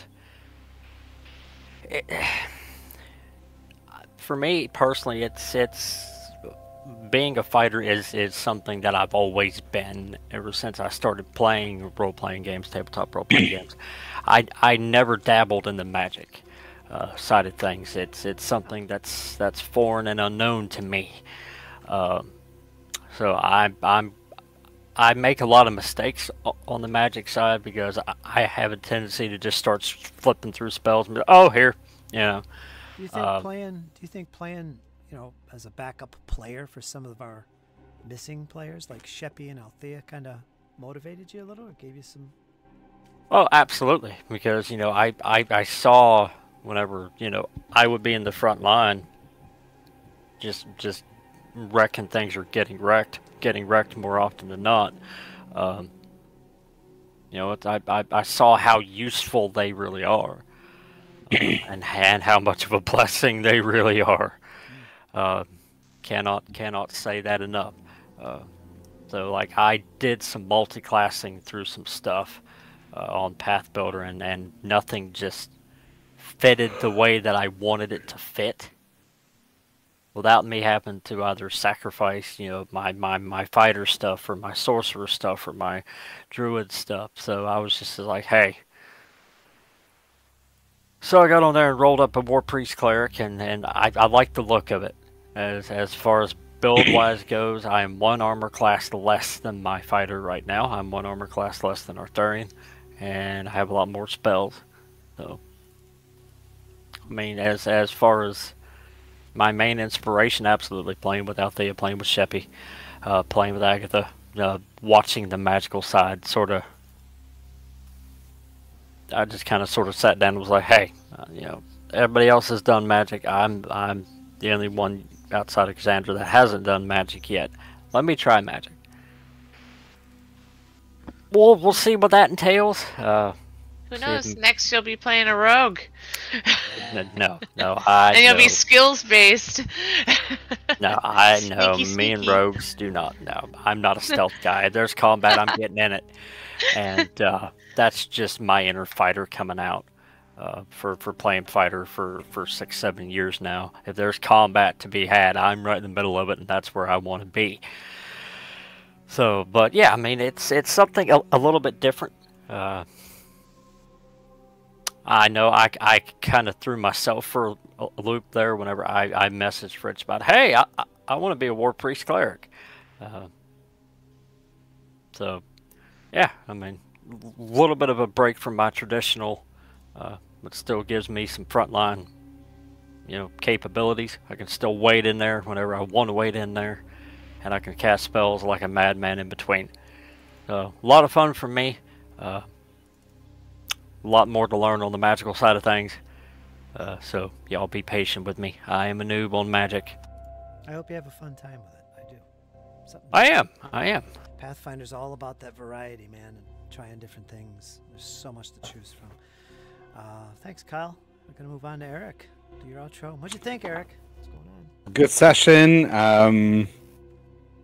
I gotta be honest, guys. I'm tired of running from a fight, so I want to see if we can take this. You do. You do. Yes, We're going Dave, to yeah. I'm like, Thank you. That's enough. That's enough. So we need So, some victories. yeah, We need to we're stand and fight. our self-esteem as a group is not good. So, yeah, definitely looking forward to next session. I thought it's just nice to sort of, because the gauntlet is such a mystery. So even though we just found out, oh, this just goes round and round and round, it was still okay. But now we know, like that was good. I confess I do like you. I want to go back into that. It looked like it was just like a chillax room, whatever. And whatever that thing is, it's guarding something. So curiosity officially peaked. Definitely interested in solving more of what's going on. I mean, it was. I think it was our first time seeing Alcora, so I thought that was kind of neat. Yeah. To now, even if it was just a ghostly visage, to get a face associated with the name, So yeah, this was. I felt like we got some stuff done today. It was really good. Thank you for running it. You're welcome. I'll have to dig up some pictures of Pelcora. Pretty ghastly looking, but also quite attractive for some reason. We'll see. That's the woman on the cover, right? That's the necromancy. Yeah. Yeah. Look and see. Yeah, she's on there. That's her. She is ghostly looking. But yeah, we'll see what happens. Folks, we're going to call it here. We got Jesse. He's going to be back in later for the after talk. But it was a great session. I really had a ball with this. Players were fantastic. Got some good laughs in there. We got some quaking in the boots here and there, which is always good. And it's been a while since we played. It was good to take a break. So we'll be back again next week with another session of the Abomination Vaults, episode 60. And I'm going to try and make it even more special than tonight, if you can imagine that. Oh boy, because it is episode 60. Let's be prepared for all of the questions. Absolutely no hero points shall be awarded. What? Althea, I might need your healer's tools. It's a good thing I took notes on no villain points. Let's do the recap. Yeah. All right, we're going to call it here, folks. We'll see you next time. You guys, hang in there, because it's only going to get better. We'll see you soon.